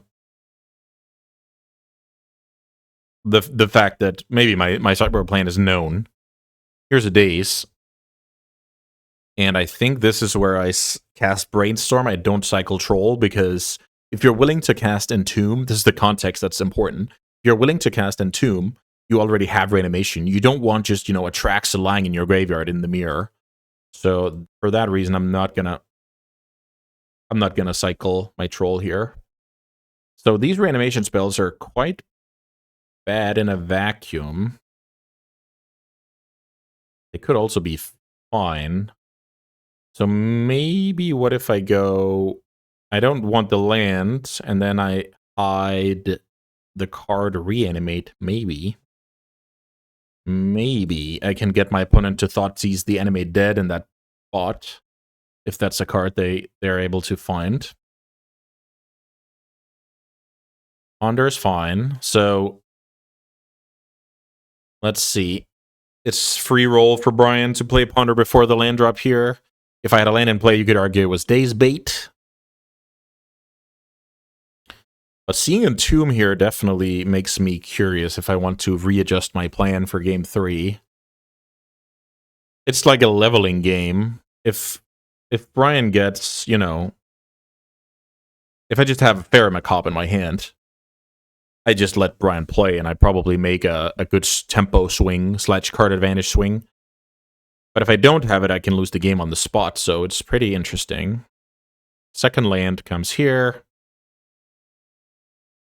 My plan is now probably to protect my mana base, going for the basic island and the basic swamp. And then I try and play Magic with my Reanimation. Okay, here's a Miracled Fanatic. I think that is acceptable. That card resolves, brings back nothing, thankfully. Here's Wasteland, so now my plan looks even better. Basic island into basic swamp. And then I reanimate a creature that's bigger than what Brian has to offer. Not bad.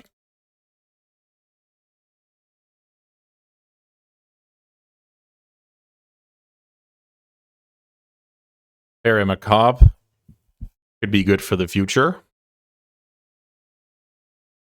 Reanimate the troll or animate dead the troll. feel like this is superior. Then cast Ponder.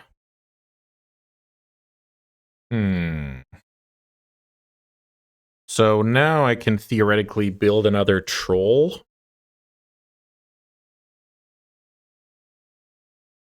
So maybe I go...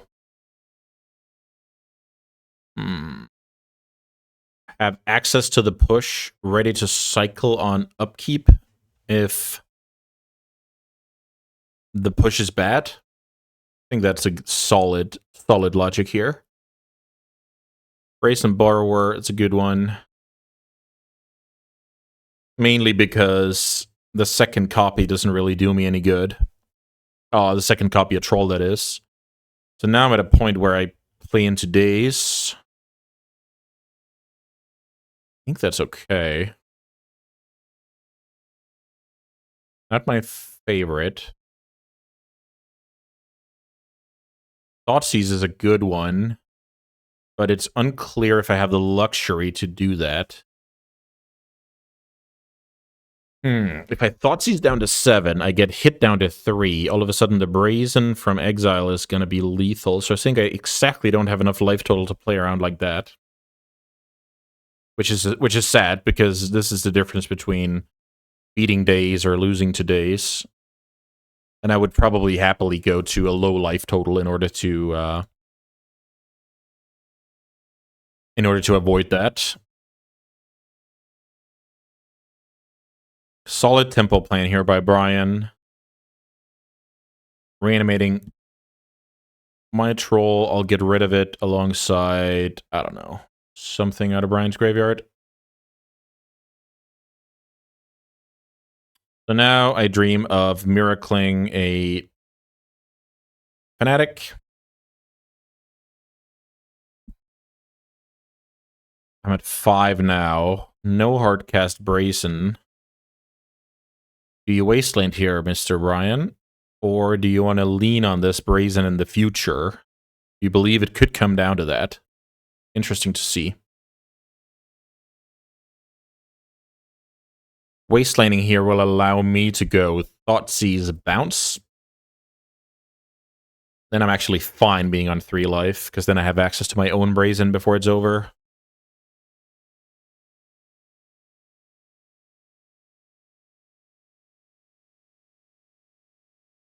Ghost Vacuum. Okay. So this smell... I think Brian's last card is Fatal Push at this point. It's not, I guess. Brian's last card was Reanimate. Okay.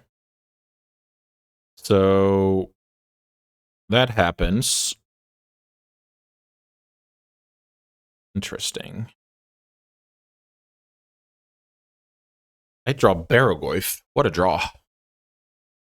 Barrogoyf is amazing here, so I guess I just play that card and start stabilizing. Oh, there's only 1 enchantment in the graveyard, so Barrogoyf is like a blocker. Is that good? No. I feel like it's better to bounce it then. So now I go bounce. Oh, am I just... No, I'm not dead here. Let's see.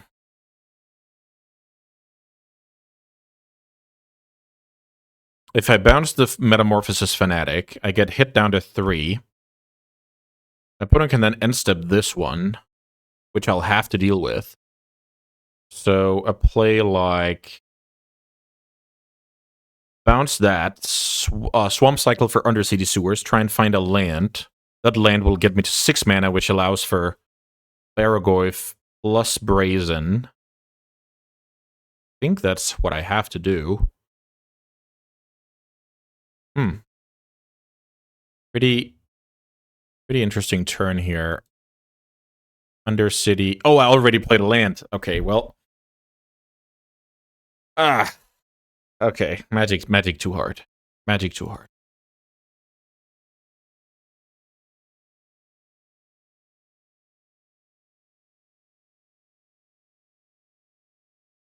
Wait, what happened here?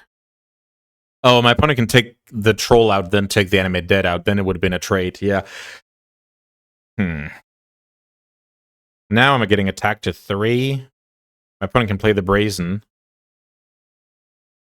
I don't like this at all. I don't like this at all.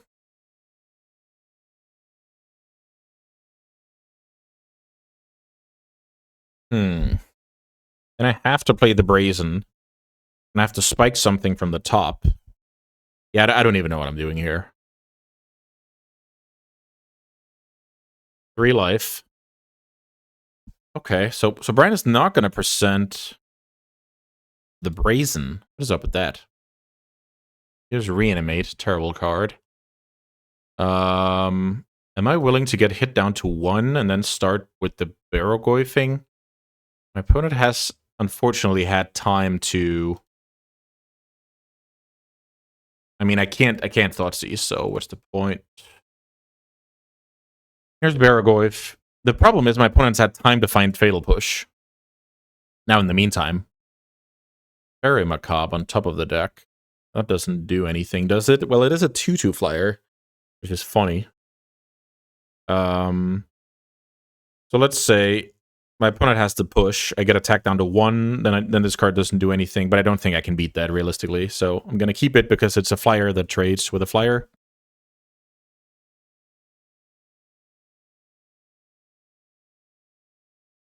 And here's the game. All right. That's the game because, well, I guess there's some bluffing equity here. Oof, that's brutal. Brutal stuff.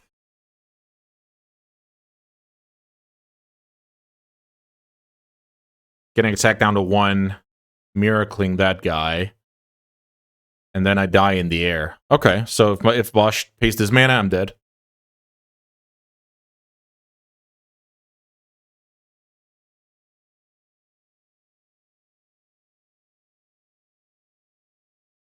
So, funnily enough, Brian doesn't know. Oh, he has a troll to cycle here. No, he doesn't. Okay. So now the game's over, right? Because I draw the Macabre. I'm at 1 life. Have to block here. Yeah, that's GG's. All right. Time for game 3. Not playing my best Magic today. That's how it is sometimes. I hope you guys are still enjoying the action. Plenty of stuff to learn here. So, Brian's showing his willingness to have Entombs in the deck. What does that do for me? Still think I'm going to stick to the plan here, even though it is a little bit scary.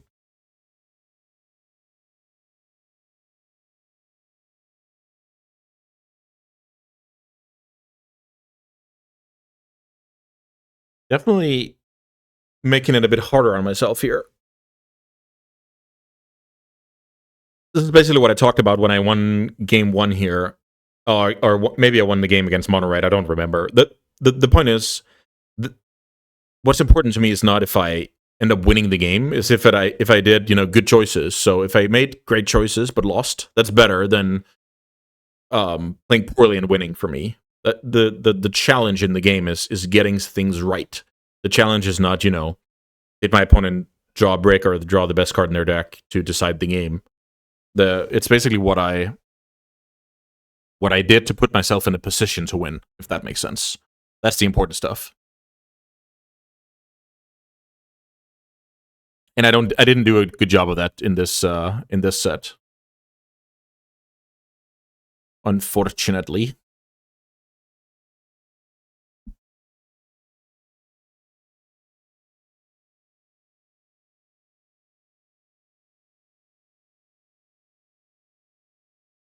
So let's see. Game 3. This is the last game of today, and then Brian and I will wrap it up afterwards. So for sure, stick around for that one. Been a treat so far. I hope you guys enjoyed as well.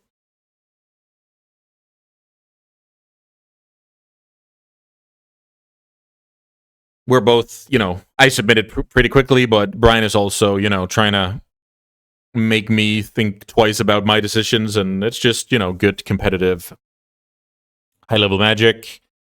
The threat of Entomb looming, the threat of Days, all of that jazz. Maybe Brian is just swapping Days for forces, who knows? And I think it's a good point that the more that my sideboard plan becomes a known equity, the more you can kind of exploit that and beat me, right? That is just a fact. All right, this hand is cool. I am well lined up against the frog side of things. I'm presenting a troll with a little bit of backup. So funnily enough, I'm actually going to go Underground Sea pass here, because even if I get wasted, I can still, you know, fetch another sea and try and produce the troll. And even if I have to daze a good old, yeah, Brian's new favorite card, then... Okay, so now I have to think about which mana to float, I guess. If I float black, Brian is more likely to force this through. Do I want that to happen? Because if I float black, I'm representing Entomb. But do I want him to force it? Do I want him to not force?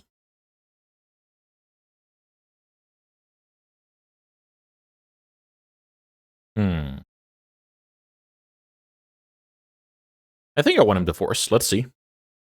Let's see how that works out for me. Dazing the Vacuum, floating black. Cycling Troll.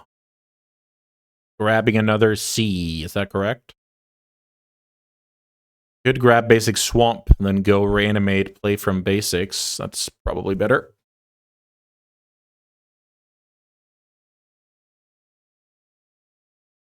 Third push is probably a bad draw. Trying to build a troll here. Troll is good against most likely everything but Brazen Borrowers.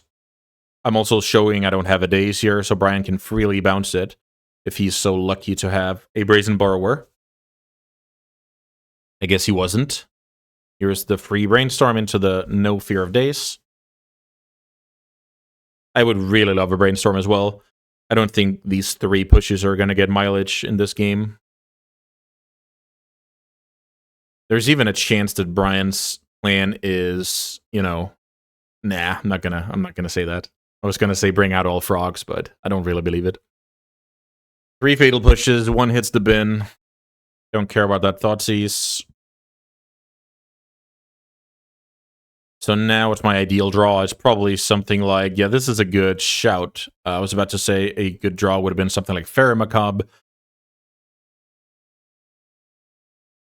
Let's play the frog out, attack for 6, and I'm now hoping I don't get entombed on. That's basically the worst thing that can happen here. Fran took the draw. Still looking, and it's very dangerous. Also, I will note that on paper I don't have lethal, right? If I discard 4 cards, how much is it? I actually have exactly lethal if I'm willing to not respect Fatal Push. Is that a thing I can do?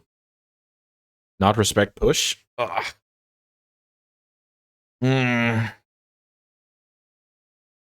That'll be a tough one.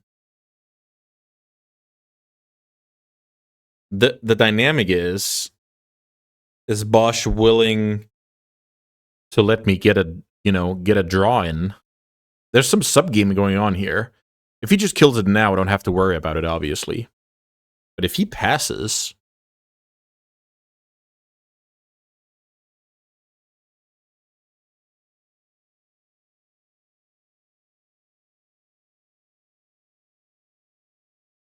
Okay. I mean, same things are still true, except now I have to discard 1 less card. Bosch is on the shuffle.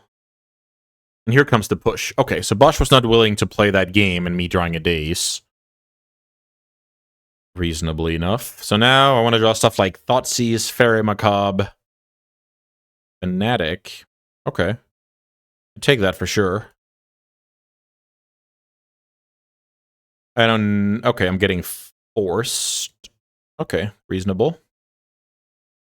So now, do I play out the land or do I not play out the land? That's kind of the question. Maybe I don't play out the land. Maybe it's better to just keep it. If I play it, I can push a frog on the end step, but that's kind of the same as just doing it next turn. I guess it's not if I get wasted. Okay, I'll play it out.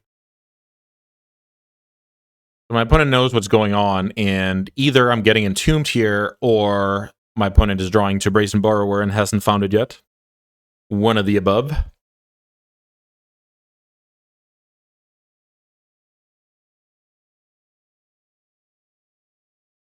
Okay, so we managed to take a match here after countering the Ghost Vacuum, after sticking the Troll, and sometimes that just wins the game against a deck with not many answers.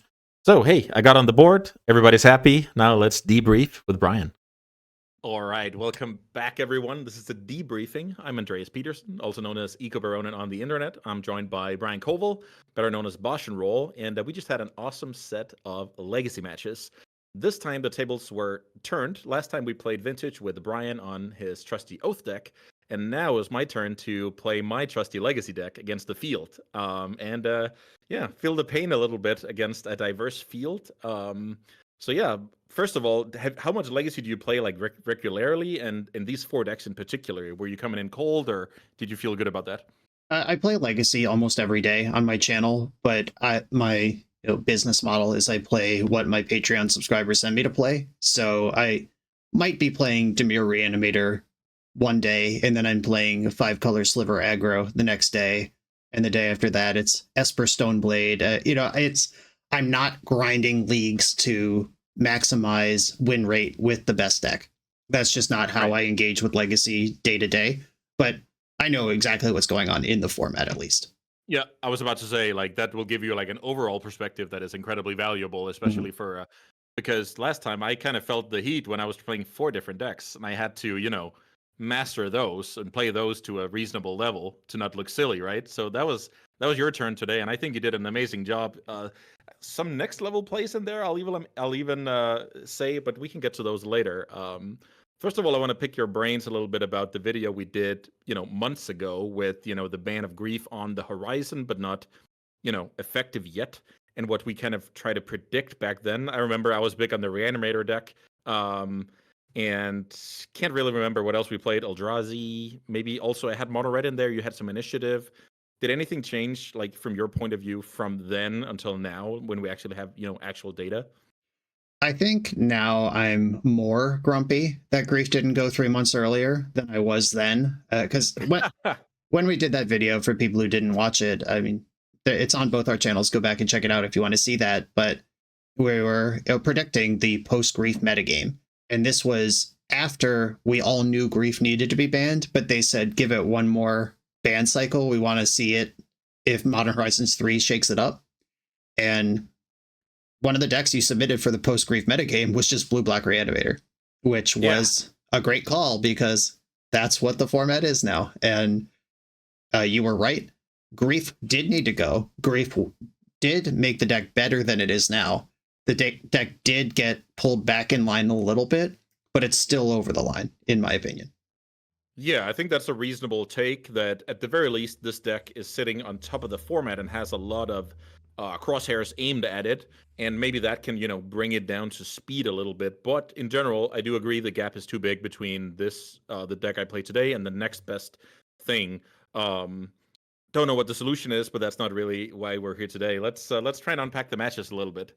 The first matchup saw me being, I played the Reanimator all along, obviously, and you played the Tempo deck, which is also a deck that I had submitted for our previous Legacy Gauntlet. And I didn't really know which kind of version you were going to bring. I've seen versions with or without Nethergoyf these days. But I think just the whole, whenever you say tempo, you have like some kind of 1-drop creature in there, right? So that was basically what I was expecting. What can you remember about that match? Yeah, I went into the match saying that your deck is more powerful than mine, but mine is more stable than yours. If neither of us are really doing what we want to do, that favors me. And the match played out exactly like that. Game 1, when I just have normal Magic cards in my deck, you just reanimated some big idiot over the top of me and I died.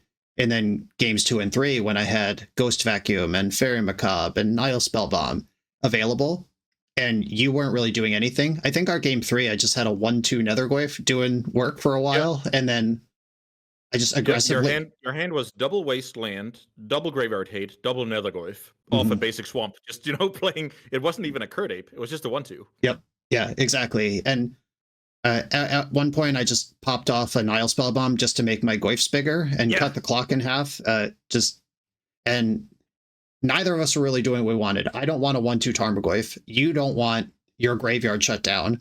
I was just sort of limping around, and the game yep. was really ugly. But an ugly game favors the traditional Delver style 1-drop tempo deck over any other type of deck.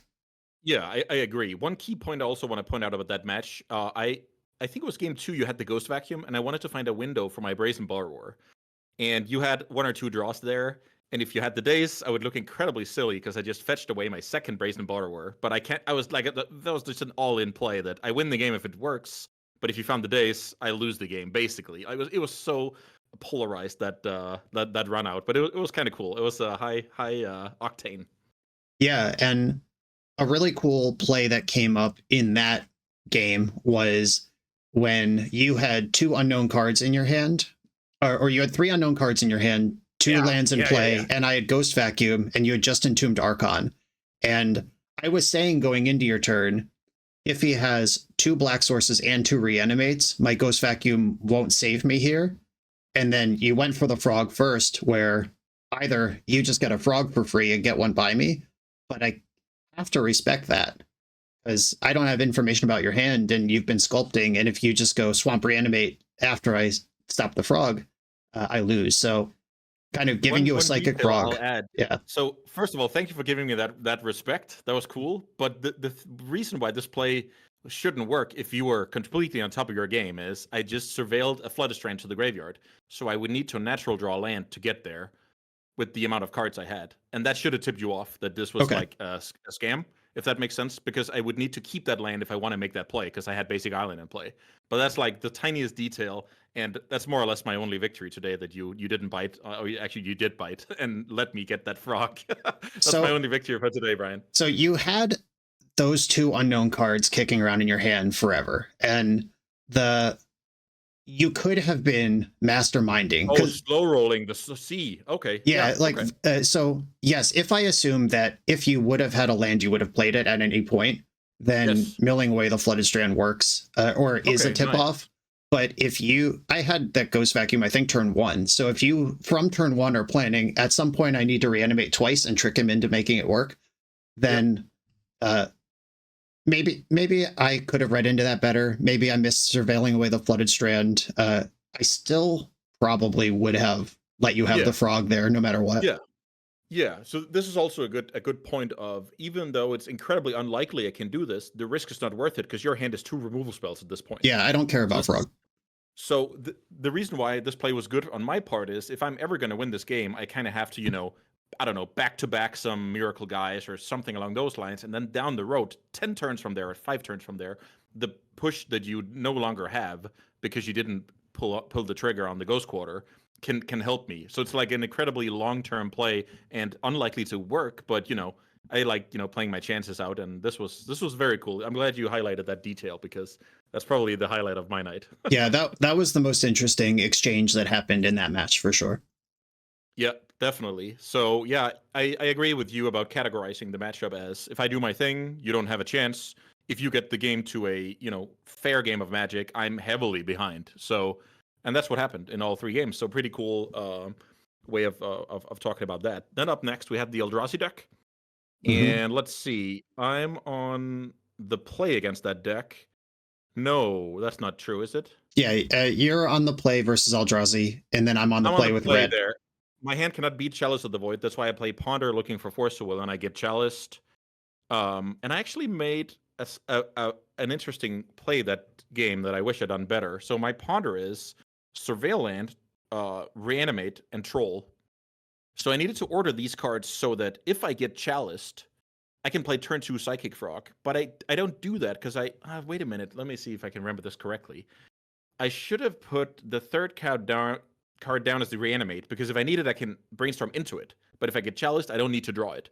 But then I had to go tap land and play turn 3 Psychic Frog. It was, yeah, I noticed it right away, but it was punishing. With that being said, I just got demolished in all of in both of those games. But yeah, I still take pride in making the right play, and Yeah, they that caught it and match. was able to talk about it. That match from my side was just you never had the piece you needed. Like that game one, my hand was Eye of Ugin, Once Upon a Time, and then 5 spells, and I have 6 looks at Ancient Tomb to Chalice you on one. Yep.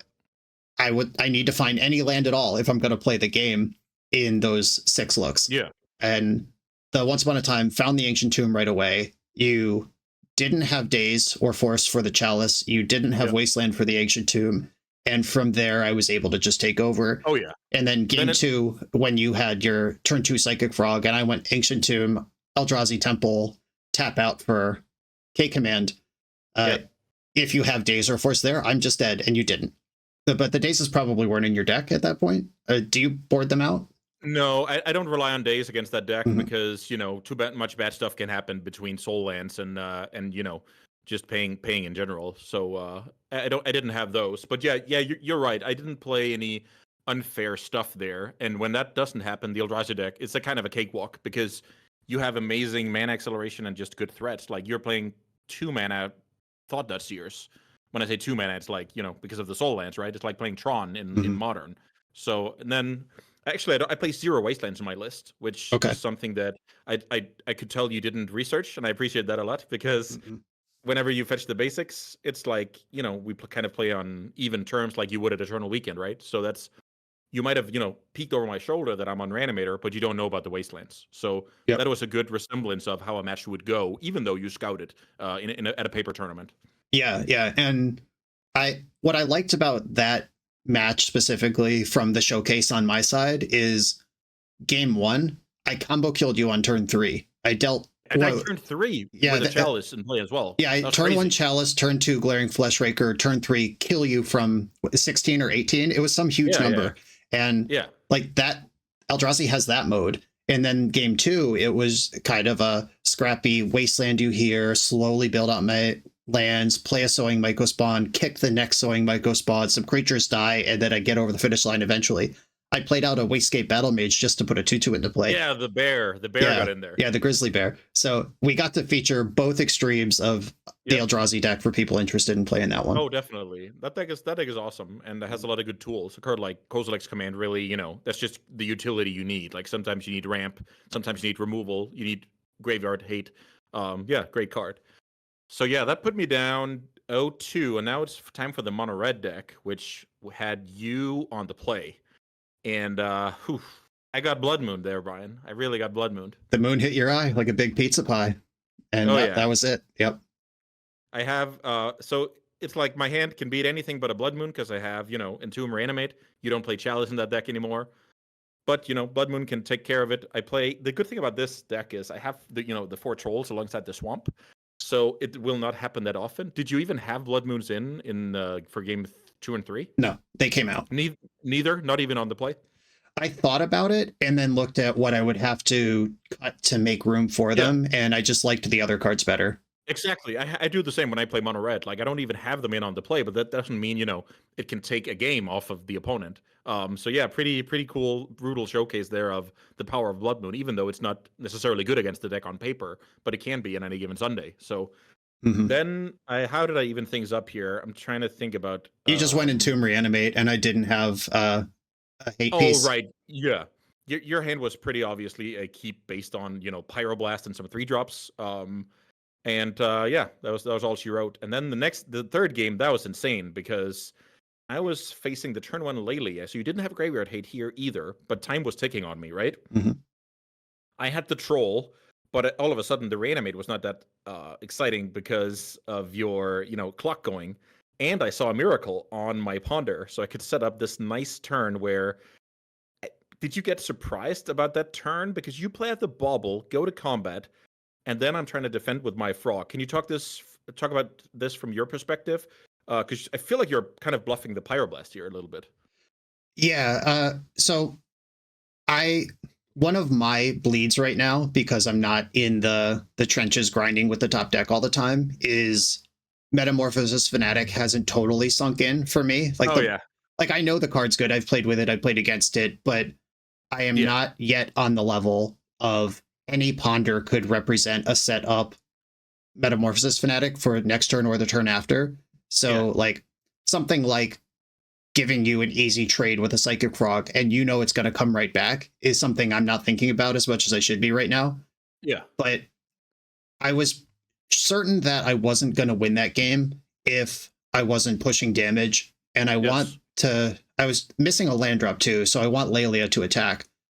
And the playing the Bauble pre-combat lets me know that my Dead Gone is going to resolve. At least, like, that 2 damage is going to happen. There wasn't an instant yet in the graveyard for Pyrogoyf, so the Dead Gone is worth 3 damage.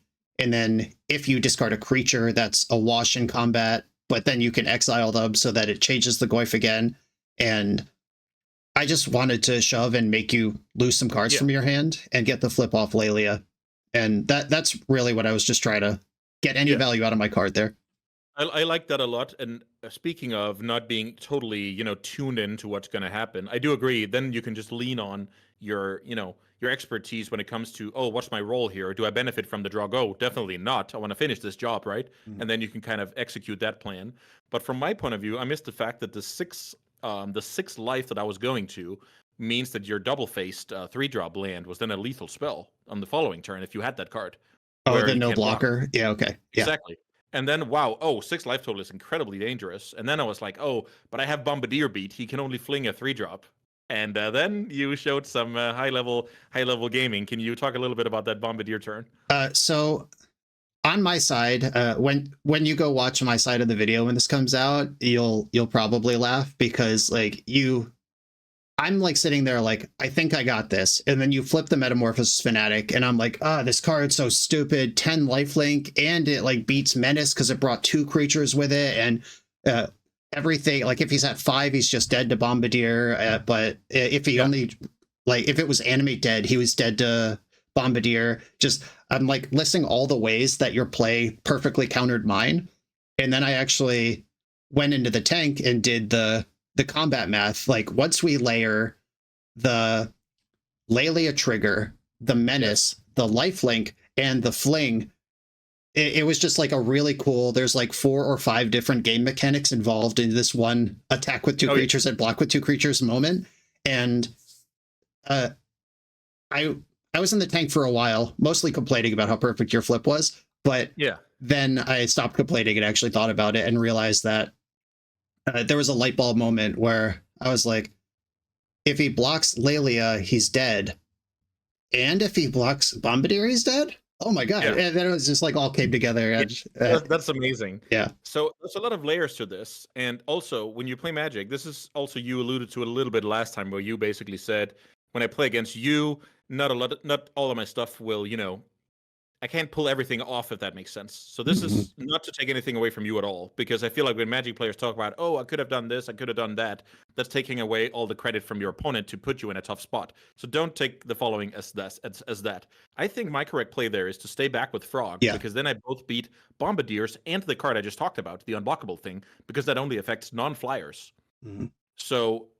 And I don't think it's important for me to attack for 5 and draw a card there, but I do think it's important for me to get the turn back and attack with infinite lifelink. I think that will ice the game. Not putting you to 0, but ice the game. How does that sound to you? Is that just not, if I'm at the top of my game, what I should do? Yeah. I think you're totally right. And I caught that after the game too. I was like, oh, I'm glad he attacked with Frog.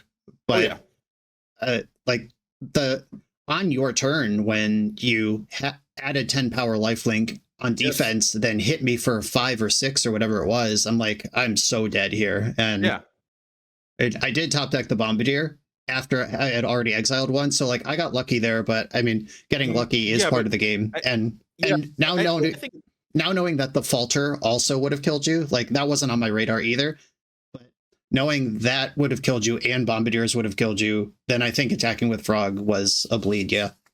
Yeah, and that's exactly what I want to do. I want to expose myself to as little risk as possible. So, sometimes my opponent draws a mountain there, sometimes they draw a Bombardier, but I could have been in control of that situation, and that's what I strive for when I play Magic. So that's just some some stuff that I talked a little bit about on my side of the table. And with that being said, you obviously played great to get yourself into that spot. So those Right. two things can exist together. And that's the same Um, thing as me exiling my Psychic Frog, or not exiling my Psychic Frog in the earlier match. Like, what's the risk here of, you know, I could just exile my Psychic Frog, look really smart, you pass the turn, or I could just beat a Psychic Frog.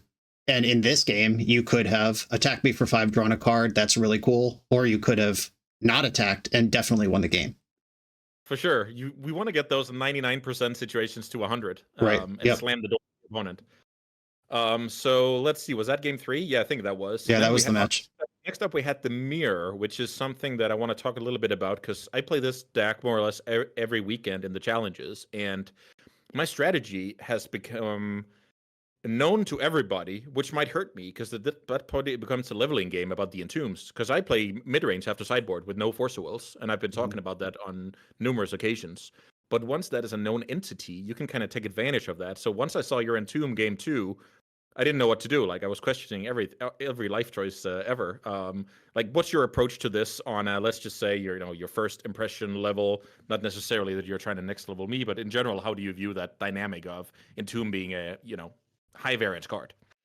I want my cards to be as good as possible in every game of Magic I play. That's generally what I'm doing. And I said in my deck tech at the start of the video when I was talking about Reanimator Mirror, and then I said during the active sideboarding for our second game, Yeah. I don't want Force of Will in my deck anymore. I do like making him respect that I could just win the game if the shields come down. If you're fully juked, then me having Entomb Reanimate is still good. If you're partially juked, then we're at the same spot. Neither of us have Force of Will in our deck anymore right now. And one of the cardinal sins of the Reanimator Mirror is getting your monster reanimated by them. Like you entomb and then they cash it out. And that's a huge variance thing to add to the match. So I was partially juked. I think I had 1 Force of Will, 2 Entombs, Archon, no Animate Deads for game 2. And then I fully juked for game 3 after you saw the Entomb. So I think it's a moving target. And I am just, I'm not trying to hide my information here. Like, I don't care. I put all my stuff out on the internet. I am going to change my plan between game 2 and 3, even if I think my game 2 plan was right. If you saw one thing, I'm going to do something else for game 3. Yeah, that's very reasonable, and I'm happy that I talked about that during sideboarding. Oh yeah, now high level Magic. We sit here for a minute. Maybe we switch stuff. Maybe we don't. Try and make the other person scared. That's a big part of the game. I did not adjust for game 3, but that's also a leveling thing. You could have been saying, oh yeah, this guy will stick to his plan. I'm gonna turn up the heat on him or whatever. Like anything is possible, and I think I have to rethink like how I approach it from a match to match basis rather than just automatically sideboarding in a certain way, because the deck is such a known entity. Yeah, I think having the fluid plans, the Reanimator deck, the Demir Tempo deck, and the half juke, having all 3 needs to be leveraged to get every ounce of value out of the deck. On level 1, I would like to be Reanimator game 1 and Demir Tempo game 2. That's what I want to be doing. That's what I think will line up the best against most opponents. But if I think my mirror match opponent cut all their Force of Wills, maybe I just present my game 1 deck again and shove it down your throat. If you're on that level and you are confident what they're doing, then you can take some risks. Yeah, I like that aspect a lot, because then it's like like poker, you study your opponent, then it's very contextual and tendencies and this and that. Like that's what I love to see, like the high level stuff. Yeah, I think we made it to the end, and I even got a win in the end. So we also have to applaud you. You crushed me. Like I didn't feel like I played my best Magic, and you definitely did your job in stressing me to make suboptimal choices. I didn't feel like I had room to breathe in many of those games, and very very. That was very competitive. It was, yeah. Huge thumbs up for your play here. It's not easy to play 4 different decks in a row, in my opinion. Yeah, that was really stressful. Even just building the decks this morning before we started recording, I was like Yeah. on Card Hoarder, and like it was actually like $120 more than my loan account is worth. So I had to figure out. I was like manipulating the versions I was loaning, trying to Oh. like shave $1 off here or there, and Yeah. Okay. I ended up just buying 2 pyroglyphs myself to cover the gap. So I have to Okay. sell those now, by the way. But You can make me wait next time between games. That'll be okay. yeah, there was just a lot going on, and but it was cool to be the field this time rather than the Yep. stable part. And we do have to point out that Reanimator lost every round. So Oh, that's a good one. That's one for the headlines. yeah, Reanimator lost every round. Obviously, the Yep. beer we don't always count that, but maybe and this is from I have not played Demir Tempo a lot. I hate Ancient Tomb decks. I'm bad with them. I'm actively bad with them most of the time. I don't know how to mulligan. I don't know how to sideboard. I'm the first to say it, and I still beat. You're in the challenge every weekend with this deck. This is your deck right now, and I beat you 3 times with 3 decks I barely understand. So Oh yeah. the construction of these decks must be in a place where they are respecting appropriately Demir Reanimator, just I at think we're baseline. back to the same level that as before, where you'll see these, painter decks with soul cauldrons, black green decks with endurances, main deck Nile spell bombs out of tempo. Like we're back at the same, where you either need to be playing Reanimator or have some kind of incidental graveyard hate, in order to expect to do well at a certain tournament. And that's definitely something that's scary from my point of view if I'm trying to beat the field. But it's also scary for those decks, diluting their own decks. So that's why I say incidental graveyard hate. It's not like you're main decking Leylines or Tormod Script. It's like some serviceable cards that aren't embarrassing to draw in other matchups. But I I think that's interesting. Whether that's the optimal look for Legacy, who knows? But I guess we will learn come December. Yes, I think we are in the end games or the end days of Psychic Frog. I think this Eternal Weekend season will go down in history as like I remember Flash Grand Prix, you remember Yeah. Initiative Eternal Weekend, remember Frog Eternal Weekend. It'll just be one of the things in the history of Legacy, and we'll remember it has it a little bit of fondly. Mirrored and Block Constructed written all over it, or Mirrored and Standard, I guess. Yeah, kind of. We need to ban Linsivy again. Oh yeah. But yeah, that takes us to the end. I highly enjoyed your company as always, and yeah, the games were awesome. Think we got to showcase Legacy in a very reasonable way. We saw the ups of this deck. We also saw the flaws of this deck, and I think it's important to point both things out. A lot of stuff in Magic has to do with potential, but also how you can exploit it. And in general, I just enjoy both sides of the coin. Yeah, absolutely. Well, thanks for doing this, everybody. Thanks for watching. If you're watching on my side, go check out Echo Baronin. If you're watching there, check out Bosch and Roll. And we'll see you when we see you.